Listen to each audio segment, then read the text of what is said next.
बिस्मिल्लाहिर्रहमानिर्रहीम, अस्सलामुअलैकुम, good morning public, सुबह बखैर। मैं हूँ रुखमा इरफान मलिक। अब्दुर्रऊफ साहब हमारे साथ अभी कुछ दिन शो में मौजूद नहीं होंगे, बट मैं इस दुआ इस उम्मीद के साथ आपको आज के इस शो में खुशामदीद कहती हूँ कि आप सब बिल्कुल खैरियत से होंगे, अपना दिन बड़े ज़बरदस्त तरीके से इंजॉय करेंगे, गुजारेंगे, कुछ ना कुछ प्रोडक्टिव करेंगे और साथ ही साथ जो विंटर है इसको बड़े मज़ेदार तरीके से इंजॉय करेंगे। क्योंकि अगर मैं लाहौर के मौसम की बात करूँ तो बहुत ज़बरदस्त है। बेसिकली मुझे खुद विंटर सीज़न बहुत ज़्यादा पसंद है, स्पेशली जब फॉगी एनवायरनमेंट होता है तो इसमें फिर आपका दिल करता है कि आप ढेर सारे ड्राई फ्रूट्स खाएं, नट्स खाएं, कॉफ़ी शॉफ़ी पिएं, एंजॉय करें, क्वालिटी टाइम गुजारें। सो आई थिंक कि आप लोग भी इसी तरीके से एंजॉय कर रहे होंगे और अभी भी करेंगे, बिकॉज लाहौर में भी बारिशों की प्रेडिक्शन है। गो कि अभी बारिश का आगाज़ नहीं हुआ, बट आज या कल एक्सपेक्टेड है कि बारिश हो जाएगी, तो मौसम को हम और ज़बरदस्त तरीके से एंजॉय कर सकेंगे। इसके साथ साथ अभी हम रुख करेंगे शहर इक़्तिदार का, बिकॉज यहाँ पर भी रेनफॉल की प्रेडिक्शन है। इसके अलावा अगर हम मरी देखें और गिरदो नवाह देखें तो वहाँ पर बर्फबारी का भी इम्कान है। सो हरमीत हमें ज़्यादा बेहतर अंदाज में बता सकते हैं। अस्सलाम वालेकुम हरमीत, कैसे हैं आप और कैसा है आपके शहर इक़्तिदार का मौसम? सत श्री अकाल, गुड मॉर्निंग। मैं बिल्कुल ठीक। शहर इक़्तिदार की अगर हम बात करें तो जिस तरह पेशगोई थी कि बारिश होगी, लेकिन मेरा तकरीबन इधर अरसा हो गया 3-4 साल का। मैंने ज़िंदगी में पहली बार यहाँ पे जो 4 साल गुजरे ज़िंदगी के, तो की बात नहीं कर रहा हूँ, लेकिन पहली बार इतनी ज़्यादा फोग है, आप एक ऐसी धुंध छाई हुई है कि आपको हद निगाह जो है वो भी महदूद होकर रह गई है। आप रास्तों में जो ट्रैफिक का मसाइल का भी लोगों को सामना है, ड्राइव करने का भी मसाइल का सामना है, लाइट्स लगी हुई है, लोग ड्राइव कर रहे हैं। पहली बार मैंने देखा 3-4 सालों में, जब से मैं बाद में रहा हूँ। तो आज बारिश की प्रेडिक्शन तो थी, लेकिन बारिश ऐसा लग रहा है कि मुश्किल है कि हो जाए। बट हाँ, हम मरी और गिरदोनवा के इलाकों में अगर बात करें तो बर्फबारी का जो सिलसिला है वो भी कल रात से चल पड़ा है। और अगर मैं फिर डिस्ट्रिक्ट शांगला, मलाम जाबा, सवात, इन इलाकों की बात करूँ तो वहाँ पे भी सिचुएशन कुछ इस किस्म की है। बट बहरहाल ठंड बहुत ज़्यादा हो गई है और शदीद ठंड हो गई। और जैसे आपने कहा तो भाई कई लोग जो है वो एंजॉय कर रहे हैं ड्राई फ्रूट्स के साथ, मग कॉफ़ी उठा के चाय के साथ, और कुछ लोग जो है वो ठिठुरती सर्दी से बचने के लिए कोई ना कोई ठिकाना ढूंढ रहे हैं। क्योंकि एक तरफ हम देखें तो बारिश जब आती है तो बड़े सारे मसाइल, जो काम करने वाले जो मजदूर दिहाड़ीदार तबका, उनको बड़े मसाइल का सामना होता है। तो वो जो है परेशान भी नजर आते हैं, इसी परेशानी में मुब्तला होते हैं कि सुबह उठते हैं कि दिहाड़ी लगेगी या नहीं लगेगी, और घर लेके कुछ लेके जाएंगे या नहीं लेके जाएंगे। तो हम ये चीज़ें भी देखते हैं। बट बहरहाल मौसम जो है उसमें सर्दी में शिद्दत आ गई और इजाफा जो है, ऐसा लग रहा है कि इस बार की जो सर्दियाँ जिस तरह पेशगोई की गई थी तो बहुत ज्यादा सर्दियां होंगी, और हमें लग रहा है कि सर्दियां वाकई सर्दियां बहुत ज्यादा हो गई। बिल्कुल। और जब ये विंटर सीजन का स्टार्ट हुआ था तो टू बी वेरी ऑनेस्ट मुझे नहीं लगता था कि इस साल इतनी शदीद ठंड हो जाएगी, बिकॉज हमने देखा कि विंटर सीजन थोड़ा सा लेट स्टार्ट हुआ। स्पेशली अगर मैं लाहौर की बात करूं तो यहाँ पर सर्दी उस अंदाज में नहीं थी। दिसंबर का महीना भी बस हमने एवं ही गुजार दिया, इतनी ठंड नहीं थी। बट अगर अब ये मिड ऑफ जनवरी चल रहा है तो बहुत शदीद ठंड है। और मैं अगर कंपैरिजन करूं इस्लामाबाद का, because I was in Islamabad ये वीकेंड जो गुजरा है, सो कंपैरेटिवली मुझे लग रहा है अगर मैं कंपेयर करूं तो लाहौर की जो सर्दी है 2-3 दिन से, ये बहुत ज़्यादा फ्रीजिंग कोल्ड है, जो सही वाली ठंड नहीं होती। और बहुत से लोग ऐसे में शिकवा करते भी दिखाई देते हैं। तो मेरा हमेशा ऐसे लोगों से ये कहना होता है कि आगे 6-7 महीने हमने टका कर गर्मी बर्दाश्त करनी है, तो इस मौसम को एंजॉय करें। गो के जिस तबके की आप बात कर रहे हैं उनके चैलेंजेस बहुत ज़्यादा डबल ट्रिपल हो जाते हैं। सो हमें अपने इर्द गिर्द जो इस किस्म के लोग हैं उनका बहुत ज़्यादा ख्याल रखना है। आपको कोई फुटपाथ पे नज़र आ जाता है जिसके पास स्वेटर है, जिसके पास ओढ़ने को कुछ नहीं है, तो हमें ऐसे लोगों का ख्याल रखना है। मैं अक्सर ये बात कहती हूँ कि इन तमाम चीज़ों से ऑब्वियसली हम अपनी दुनिया तो संवारते हैं, अब अपनी आखिरत भी संवारते हैं, और फिर जो आपको एक बहुत ज़बरदस्त इनर सेटिस्फेक्शन मिलती है इस तरह के तमाम काम करके, उससे खूबसूरत फीलिंग इस दुनिया की और कोई हो ही नहीं सकती। सो आप खुद तो सर्दी इंजॉय करें, बट अपने जो इर्द गिर्द के लोग हैं उनका भी लाजमी तौर पर ख्याल रखना बहुत ज़्यादा ज़रूरी है। अच्छा हरमीत, आपने शांगला और इधर इर्द गिर्द के जितने भी एरियाज हैं वहाँ का जिक्र किया, बर्फबारी हुई है। मैं देख रही थी जीबी में बहुत ज़बरदस्त हैवी स्नोफॉल हुई है और लोगों ने उसको भी बहुत ज़्यादा इंजॉय किया है। सो मेरा वैसे इस सीजन का ये इस बार जो टारगेट है रोमा, अगर हम देखें जितने लोगों से हमारी बात होती है, जितने गांव वालों से बात होती है, तो सर्दियों की जो आपने बात की तो इसमें कोई शक नहीं कि बहुत ज्यादा इजाफा है। और बर्फबारी की अगर बात करें तो खासकर गिलगित बल्तिस्तान के जो इलाके हैं, फिर कालाम, मलम, जब्बा, मरी का तो इलाका ढका हुआ है, गलियात के इलाके जो है जहां पे हम देखें तो सफेद चादर ओढ़ी, और उस वक्त सफेद लियाफ है, चादर नहीं है भैया। चादर तो बहुत बहुत आप देखते थे, लेकिन इस बार लियाफ ओढ़ा है पहाड़ों ने और बड़े मजे की ये बर्फबारी हो रही है। और वैसे तो मुझे तो जब गाले पड़ते हैं बहुत अच्छा लगता है, क्योंकि जाहिर बात है कि हमारा बचपन, हमारी जवानी तक तो जो चीजें जो हमने ज्यादातर अरसा जो गांव में गुजारा, जब बर्फबारी होती थी और ये जब गाले पड़ते थे तब हम बाहर तरफ निकलते थे। ज्यादातर क्या होता था कि को चाय का की जो महफिल है वो तो हमेशा लगी होती थी, और अंगीठी जो है वहां पे जलाई जाती है, और वहां पे लकड़ियां जो है जलाई जाती हैं। डेरों में हमारी महफिल सजती थी दोस्तों के हमरा। तो वो सारी चीजें बहुत ज्यादा याद आती है, क्योंकि हम देखें तो शहरों के बनिस्बत गांव में अब भी लोगों के पास काफी वक्त होता है। आप बैठे होते हैं महफिल में, कोई ना कोई स्टोरी, कोई कहानी चल पड़ती है, कोई बुजुर्ग जो है वो अपनी जवानी के किस्से कहानियां सुनाता है। तो ये एक बड़ा खूब सी महफिल होती है और इसको हम बहुत एंजॉय करते थे। और आज भी कल मेरे अपने एक दोस्त इकराम के साथ जब बात हो रही थी तो वो मुझे बता रहे थे कि आपको बहुत ज्यादा मिस कर रहे हैं, लेकिन वही महफिल है, वही सारी चीजें, हम सारे दोस्त मुख्तलिफ ममालिक से आए हुए हैं, इकट्ठे हुए हैं, तो आपका हम इंतजार कर रहे हैं कि जब आप आएंगे तो वो महफिल दोबारा सजेगी। तो ये जो बर्फबारी होती है, फिर जब स्नोफॉल ज्यादा हो तो ऐसे में लोग घरों तक महदूद होते हैं और घरों से बाहर ना निकलना, क्योंकि ठंड ज्यादा होती है तो लोग ज्यादा आग के इर्द गिर्द बैठे होते हैं। और ये खासकर जो घरों में दादी, अम्मा और हमारी माएँ जब तो उनके अपने किस्से, स्टोरियां, और बच्चों की अपना वो जो क्योंकि आप सारे बैठे होते थे, तरह तरह के खाने जो है वो भी बनते हैं और लोग उसका भी मजा लेते हैं। तो बहरहाल मेरा ये फेवरेट है ये मौसम, मेरा भी बहुत ज्यादा फेवरेट है। जिस तरह से हम तो ये कह सकते हैं। हाँ जी, फेवरेट तो मेरा भी है, और बहुत से लोगों का जो विंटर सीजन होता है वो बहुत ज़्यादा फेवरेट होता है। जिस तरह से आप कह रहे थे कि हम जो दोस्त हैं वो मुख्तलिफ इलाकों से, शहरों से, और इवन कुछ लोग बैरून मुल्क से भी आए हुए हैं, तो बिल्कुल ठीक है, बात कर रहे हैं कि आजकल का जो हम टाइम देखें तो हर कोई इतना मसरूफ हो गया, और हर एक की अपनी 10 मसरूफियात होती हैं कि उसमें से वक्त निकाल कर किसी के पास स्पेशली जाना और फिर वो एक क्वालिटी टाइम को एंजॉय करना, वो चीज़ें बहुत ज़्यादा मुश्किल हो गई हैं। बिकॉज मतलब जितना बिजी हम देख रहे हैं, टाइम होता जा रहा है, पैसे की दौर भी उतनी है, मतलब महंगाई जिस तरह से बहुत ज़्यादा है, तो हर एक का ये होता है कि जहाँ से कोई ना कोई अपॉर्चुनिटी मिल रही है हम उसको उस तक पहुँचें और कुछ ना कुछ हम कर लें। सो ऐसे में आप लोगों का जो क्वालिटी टाइम है वो बहुत ज़्यादा कॉम्प्रोमाइज़ होता है। बट मेरे ख्याल में हर किसी को चाहिए, ये आपकी मेंटल हेल्थ के लिए बहुत ज़्यादा ज़रूरी है कि अपने लिए टाइम निकालें, अपने प्यारों के लिए टाइम निकालें, घर वालों के लिए टाइम निकालें,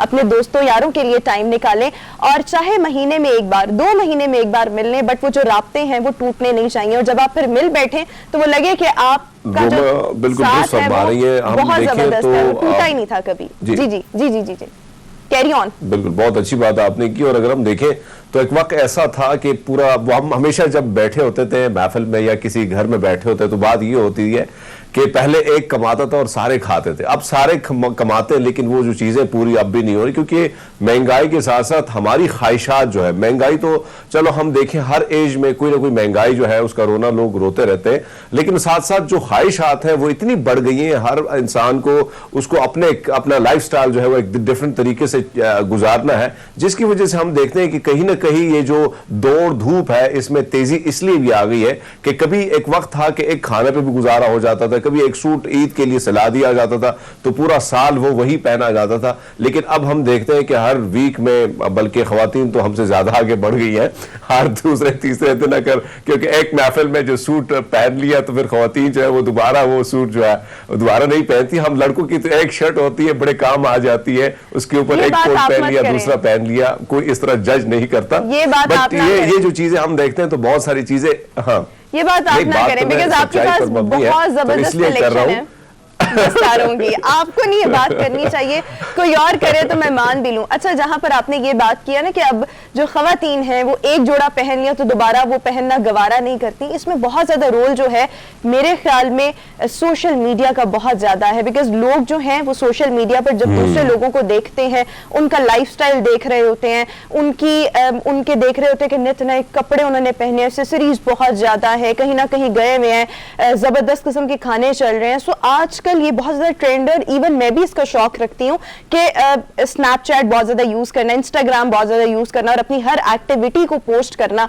सो ये जो फिर ऐसे लोग जो अफोर्ड नहीं कर सकते वो इन चीजों से कंपेयर करते हैं, फिर उनका भी दिल करता है हम कुछ ना कुछ करें। सो मेरे ख्याल में सोशल मीडिया की life is a bit different. किसी को भी अपनी लाइफ को किसी दूसरे की सोशल मीडिया की लाइफ से कभी कंपेयर नहीं करना चाहिए, because you never know what's happening behind the scenes. वो लाइफ बिल्कुल और होती है, लोगों को दिखाने की लाइफ और है और पीछे लाइफ कुछ और है। सो इसका मैसेज सिर्फ यही है। हरमीत, हमने काफी वक्त ऐसे ही गुजार दिया, बिकॉज हम जब ऐसे स्टार्ट होते हैं हमारे पास बहुत सारा कंटेंट होता है बोलने के लिए, बट हमारा टाइम जरा ज्यादा हो गया है। टॉप स्टोरीज अपने व्यूअर्स के साथ शेयर कर लेंगे। बहुत टीवी के आगे बैठे हैं और सोच रहे हैं कि बस हमने अपने शो में क्या क्या डिस्कस करना है, क्या क्या शेयर करना है। So will start from daily dose, उसके बाद हम दांतों की प्रोटेक्शन, हाइजीन, सेहत को किस तरह से बरकरार रख सकते हैं इसको डिस्कस करेंगे। फिर अनदर इंपॉर्टेंट टॉपिक, हुकूमत नवाज शरीफ की मुल्क वापसी के लिए सरगर्म है। एक मेडिकल बोर्ड भी तश्कील दिया गया है जिसने तकरीबन 5 दिन के अंदर अपनी तमाम तर जो मामलात हैं उनको मुकम्मल करना है और हुकूमत को रिपोर्ट पेश करनी है। ये तमाम तर मामलात कहाँ तक पहुंचे हैं और कितने रोज़ा मजीद ये काम होगा, इसको हमने डिस्कस करना है। अपडेट्स इस हवाले से बेसिकली हम जानेंगे। फिर हम नेक्स्ट सेगमेंट में डिस्कस करेंगे नेशनल कबड्डी चैंपियनशिप का फाइनल एक बार फिर से तनाज़े का शिकार हो गया और जो चीफ गेस्ट थे वो ट्रॉफीज तकसीम करने किए बगैर ही वहां से रुखसत हो गए। सो वजह क्या बनी, और हम हर साल देखते हैं, हरनीति आपने भी देखा होगा, जो कबड्डी के चैंपियनशिप्स होते हैं, जितने भी इवेंट्स होते हैं फाइनल के, वो हर बार मुतनाज़े हो जाते हैं। Don't know the reasons, but we are going to discuss it. हमारे साथ हमारे गेस्ट भी मौजूद होंगे। अपना एक वो लड़कपन वाला जमाना याद आ गया, जब भी हम इस तरह वो करते थे ना, कोई क्रिकेट शिकेट खेलते थे, कोई गेम, तो अगर हम हार जो होती थी, अगर हार भी जाते तो हम कहते भैया हम तो हारे नहीं है, ऐसा नहीं हो सकता। तो मुझे कबड्डी वाला सीन ऐसे ही लग रहा है कि इसमें कोई ना कोई चीज मुतनाज़ा जरूर हो जाती है और फिर कहा जाता है कि चलो तुम ये पहला साल नहीं है, बन गए। हाँ, ये पहला साल नहीं है। हम ऑफ एंड ऑन ये सिचुएशन देखते रहते हैं कि कबड्डी का फाइनल तनाज़े का शिकार हो गया। तो विल डिस्कस इट एनीवेज।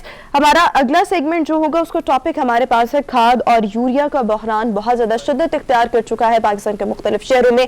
किसान बहुत ज्यादा परेशान है और हुकूमत से मुतालबा कर रहे हैं कि इस मामले को देखा जाए और कुछ ना कुछ किया जाए। सो जो मुख्तलिफ शहरों की सिचुएशन है, किसानों का क्या मुतालबा है हुकूमत से और क्या कहना है, इसको भी हमने डिस्कस करना है। प्लस एक बहुत इंपॉर्टेंट टॉपिक जिसको कोई शायद इस तरह से टच नहीं करता, सारिफीन के हुकूक का तहफ़्फ़ुज़ कैसे मुमकिन है। एज अ कंज्यूमर जब मैं किसी भी शॉप पर जाती हूँ, किसी भी मॉल पर जाती हूँ और कुछ ना कुछ खरीदती हूँ, सो ऐसे में बीइंग द कंज्यूमर मेरे अपने क्या हुकूक हैं और उन हुकूक का तहफ़्फ़ुज़ किस तरह से मुमकिन है और हमें क्या मालूम होना चाहिए अपने राइट से मुतालिक, कंज्यूमर राइट से मुतालिक, इसको भी आज हमने डिस्कस करना है। ये बड़ा जबरदस्त किस्म का टॉपिक है, बहुत ज्यादा इंफॉर्मेटिव भी होगा। सो ये आज की हमारी टॉप स्टोरीज हैं। डेली डोज के साथ आगाज। डेली डोज की सबसे पहले स्टोरी है मौसम। तो हमने हरनीत बहुत ज्यादा कर लिया, बट अगर हम देखें तो कोरोना के वार बहुत ज्यादा जारी है, ना सिर्फ पाकिस्तान बल्कि पूरी दुनिया में। और इस वक्त मैं सुबह तक आज तक जो अपडेट देख रही थी, जो शरह है मस्बत केसेस की वो 9% से ज्यादा हो चुकी है और जो हाई रिस्क सिटीज हैं उसमें कराची में इस वक्त शरह सबसे ज्यादा है, 34% क्रॉस कर चुका है। सिमिलरली जो सिचुएशन हैदराबाद की है वो भी बहुत ज्यादा बिगड़ती हमें दिखाई दे रही है, वो 14% क्रॉस कर चुकी है। लाहौर में भी हम कोविड के बहुत ज्यादा केसेस देख रहे हैं, वो 12% से ज्यादा हो गए हैं और इस्लामाबाद की भी सिचुएशन अच्छी नहीं है। ये तो प्रोमिनेंट सिटीज को हमने डिस्कस कर लिया। इसके अलावा भी बहुत से शहर ऐसे हैं जहां पर कोविड बहुत ज्यादा फैल रहा है, ओमिक्रॉन बहुत ज्यादा फैल रहा है और इस वाले अगर हम देखें इस वेव में तो बच्चे भी बहुत ज्यादा मुतासर हो रहे हैं। और अगर मैं अपने इर्द गिर्द देखूं तो लिटरली मैं कल से अभी आज के दिन तक, लाइक कल और आज का अगर मैं आपको बताऊं तो इन चंद घंटों में मैंने कोई 6 से 7 अपने करीबी लोग सुने हैं जिनको कोविड हुआ है, बट अल्हम्दुलिल्लाह वो सब स्टेबल हैं, इसलिए क्योंकि उन्होंने खुद को वैक्सीनेट करवाया था। तो ये सिचुएशन जो है वो दिन ब दिन खराब होती चली जा मैं रही है। वही कहूँगा कि जब तक वही मसला यही है कि अब तेजी से जो चीजें फैल रही दोबारा, क्योंकि अब नए नए अक़साम के जो कोरोना है वो अब आम है, उसके साथ ही जिंदगी गुजारनी होगी। लेकिन सबसे बड़ी बात जो हमेशा हम करते रहते हैं कि अगर आप वैक्सीनेटेड हैं तो दोबारा अगर आप पे कोरोना की एक नए अक़साम जो है वो भी अगर आपको अपने इसमें मुब्तला भी कर ले तो उसमें ये होता है कि कम से कम आपकी बचत ये होती है कि उस लेवल तक आप नहीं पहुंचते जिस लेवल तक ये हमको कई लोगों को लेके गई है, कई लोग इसकी वजह से दुनिया से चले गए हैं। तो ऐसे में मैं समझता हूं कि बहुत बेहतर ये होगा, क्योंकि अब अगर हम देखें तो कल मैं देख रहा था मुख्तलिफ शहरों की जो रिपोर्ट है, लोग सिर्फ बातें तो करते हैं कि मास्क लगाना चाहिए लेकिन किसी ने मास्क नहीं लगाया। फासले जो है उसी तरह जो दूरियां थी वो दोबारा नजदीकियों में बदल रही हैं। और साथ साथ अगर हम बात करें जो हमारी एक आदत बन चुकी थी, सुबह उठते जिस टाइम हम जाते तो हैंड को वॉश करना, सैनिटाइजर अपने पास रखना, बहुत सारी चीजों ने हमारी जिंदगी को बदल दिया था, कुछ लाइफस्टाइल हमने खुद बदल दिया था। लेकिन आहिस्ता आहिस्ता उस पटरी से हम दोबारा उतरते जा रहे हैं, जिसकी वजह से ये जो केसेस है उसमें तेजी से फैलाव है। इसी तरह कराची का आपने जिक्र किया तो वहां पर मेरे ख्याल में स्कूलों को भी बंद कर दिया गया, कुछ स्कूलों को छुट्टियां दे दी गई कुछ दिनों के लिए। तो तेजी से ये चीज बहुत तेजी से फैल रही है। लेकिन सबसे बड़ी बात आपने जो की कि वैक्सीनेशन जब तक नहीं होगी, आप वैक्सीनेटेड नहीं करेंगे अपने आप को, मास्क जो है ये समझे कि जिंदगी का एक लाजमी जुज हो गया है और अगर आपने जीना है, जिंदगी गुजारनी है तो इसके बहुत सारे फायदे हैं। साथ साथ में आप कोरोना की इस वबा से भी बच सकते हैं।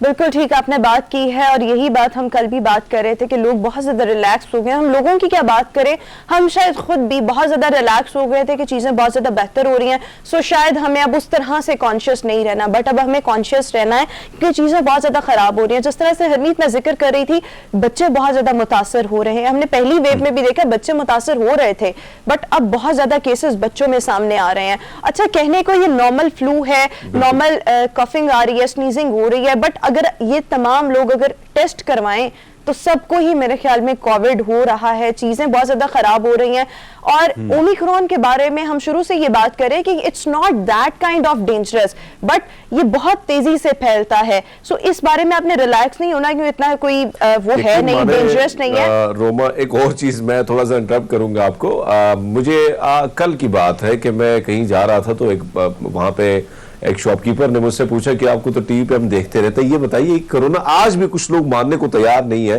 कि ये कोरोना वाकई से पैसों के लिए तो नहीं है ना, वैसे कोई ड्रामा तो नहीं रचाया गया हुकूमत की जानिब से। मैंने कहा खुदा के बंदे, पूरी दुनिया इधर की उधर हो गई, यकीन माने आज भी कुछ लोग जो है वो मानने को तैयार ही नहीं कि कोरोना या थी या है या क्या कुछ ड्रामा है।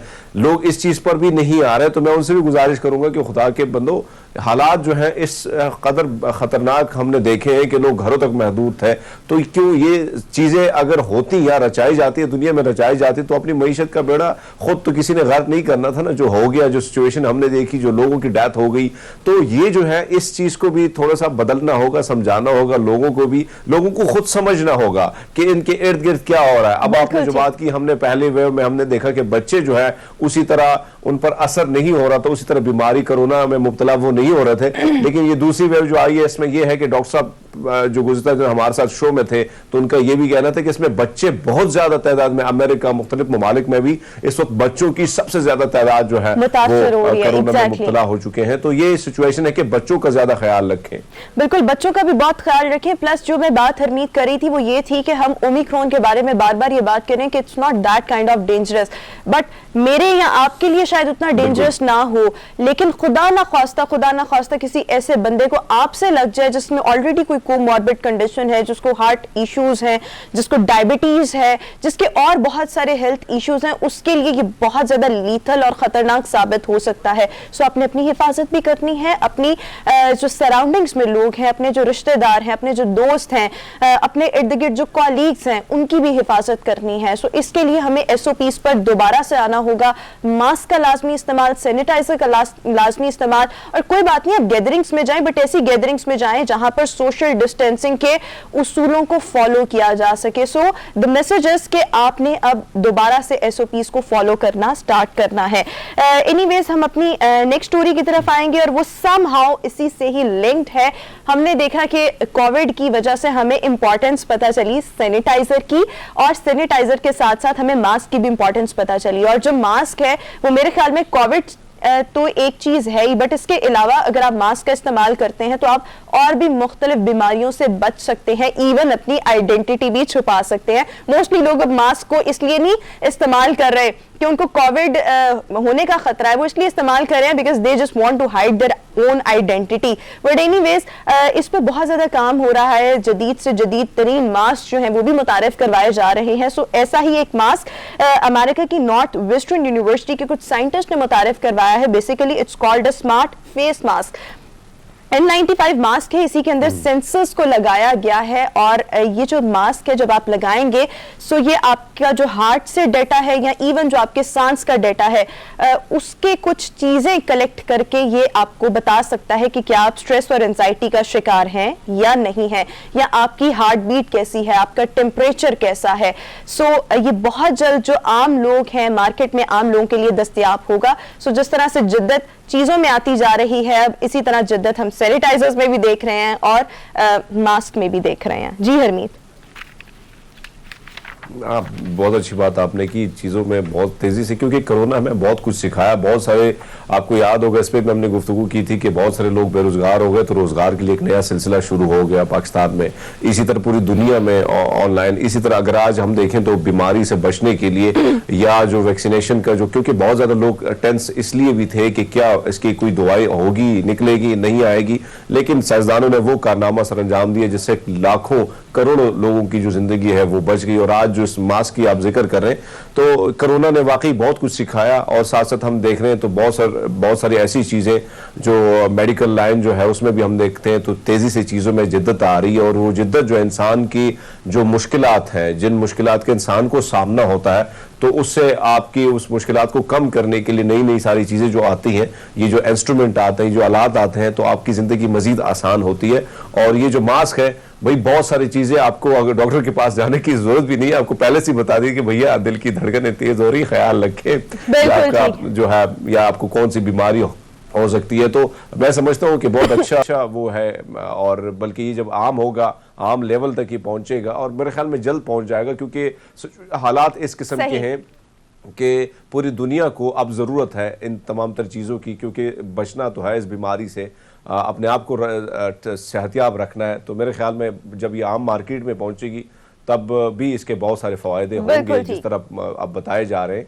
हाँ। तो मेरे ख्याल में आम होना चाहिए। जी बिल्कुल ठीक हो गया। इसी के साथ हम डेली डोज की नेक्स्ट स्टोरी की तरफ आएंगे। और हरमीत और हमारे व्यूअर्स ऑल्सो, बहुत से लोग इस दुनिया में ऐसे हैं जो मुख्तलिफ और मुनफरद काम करना चाहते हैं, और उनका ये दिल करता है कि ये हम मुनफरद काम कर रहे हैं, कुछ ना कुछ डिफरेंट कर रहे हैं, सो हमारी आइडेंटिटी भी मुख्तलिफ हो ताकि हम अपनी दुनिया की नज़रों में एक मुनफरद पहचान बना सकें। So there is a restaurant जहाँ पर आप जाएंगे, वेटर आपसे आके ऑर्डर लेगा, आप ज़बरदस्त किस्म का ऑर्डर भी प्लेस करेंगे। उसके बाद जब खाना आपको सर्व किया जाएगा, सो नॉर्मली बर्तनों में खाना सर्व किया जाता है, चमचे होते हैं, प्लेट्स होती हैं, ट्रेज होते हैं, बट यहाँ पर जो खाना इस रेस्टोरेंट में आपको सर्व किया जाएगा उसमें प्लेट्स की बजाय खाना आपको गुलदानों में सर्व किया जाएगा, एशट्रेस होंगे और इवन कपड़ों में आपको खाना पेश किया जाएगा। कुछ पिक्चर्स हैं जो अभी हम अपने व्यूअर्स के साथ शेयर भी कर रहे हैं। सुनने में ये स्टोरी बहुत अजीब लग रही थी, बट देखने में इंटरेस्टिंग लग रही है कि सही है यार,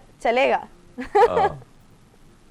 लेकिन वैसे रोमा, पहली बार अगर कोई बैठ गया ना, कोई ऐसा डीठ बंदा आए तो मेरे साथ ना, मतलब जाहिर बात है कि गुस्सा आएगा कि ये क्या हो रहा है, मजाक ही हो रहा है, मेरे ना मजाक ही हो रहा है कोई, तो किसी न किसी को कोई रिएक्शन भी आ सकता है। लेकिन बहरहाल आपने देखा जो चीज़ें हैं, गुलदस्ता, फिर एश ट्रे, फिर दूसरी ऐसी चीज़ें जो हम इस्तेमाल नहीं करते, बल्कि उसका इस्तेमाल किसी और चीज़ों में होता है, तो वो खाने पीने की चीज़ों में अगर आप उसका इस्तेमाल करते हैं तो थोड़ी बहुत वो जो स्टोरी है बहुत ज़्यादा डिफरेंट है। लेकिन ये है कि मज़े की है। देखना ये होगा कि भाई रिएक्शन जो है, लोगों का रद्द-ए-अमल कैसा आता है जब वो बैठते हैं, जो नए कस्टमर आते हैं और अचानक उनको वो ऑर्डर देते हैं और उनको एक डिफरेंट अंदाज में खाना पेश किया जाता है। तो भैया बिल्कुल ठीक हो गया। सो जनाब, ये तो था पब्लिक का डेली डोज। अभी हमें शो में एक ब्रेक शामिल करने के बाद वापस आएंगे, बहुत से मौज़ूआत आपके सामने रखेंगे। Stay with us and good morning.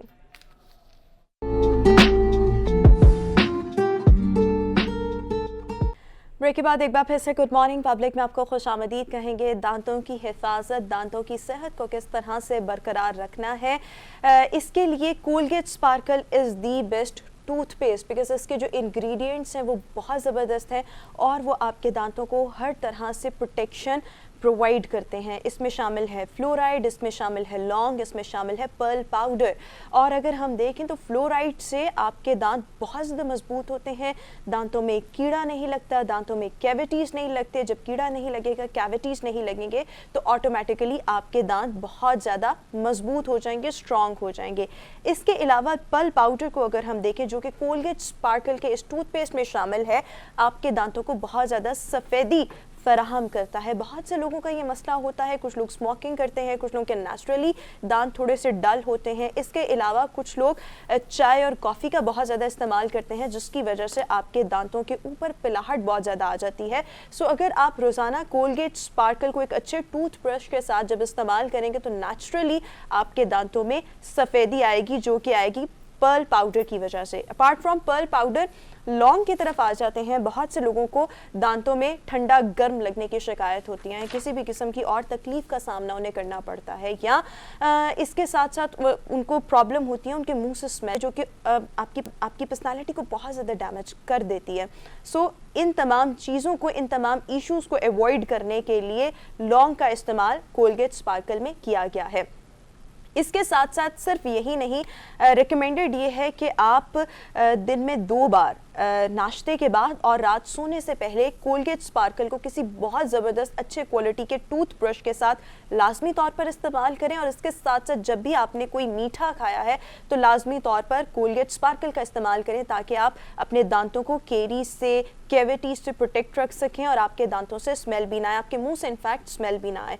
और इन सब चीज़ों के साथ साथ हम बात करेंगे कि यही नहीं, कोलगेट स्पार्कल आप सब के लिए ला रहा है कीमती नमाज जीतने का मौका। इसके लिए बहुत आसान चीज़ आपने करना क्या है कि अपने किसी भी फैमिली मेंबर की या अपनी पिक्चर कोलगेट स्पार्कल के साथ हमें भेजनी है। व्हाट्सएप नंबर आप इस वक्त पब्लिक न्यूज़ की टेलीविजन स्क्रीन पर भी देख रहे हैं। हम वो जो पिक्चर है अपने मॉर्निंग शो में भी दिखाएंगे और इसके साथ साथ आप कुरंदाजी में पार्टिसिपेट करके कीमती नमाज भी जीत सकते हैं। So there is a lot of discussion. अभी हम आगे चलकर भी कुछ इश्यूज़ को डिस्कस करेंगे।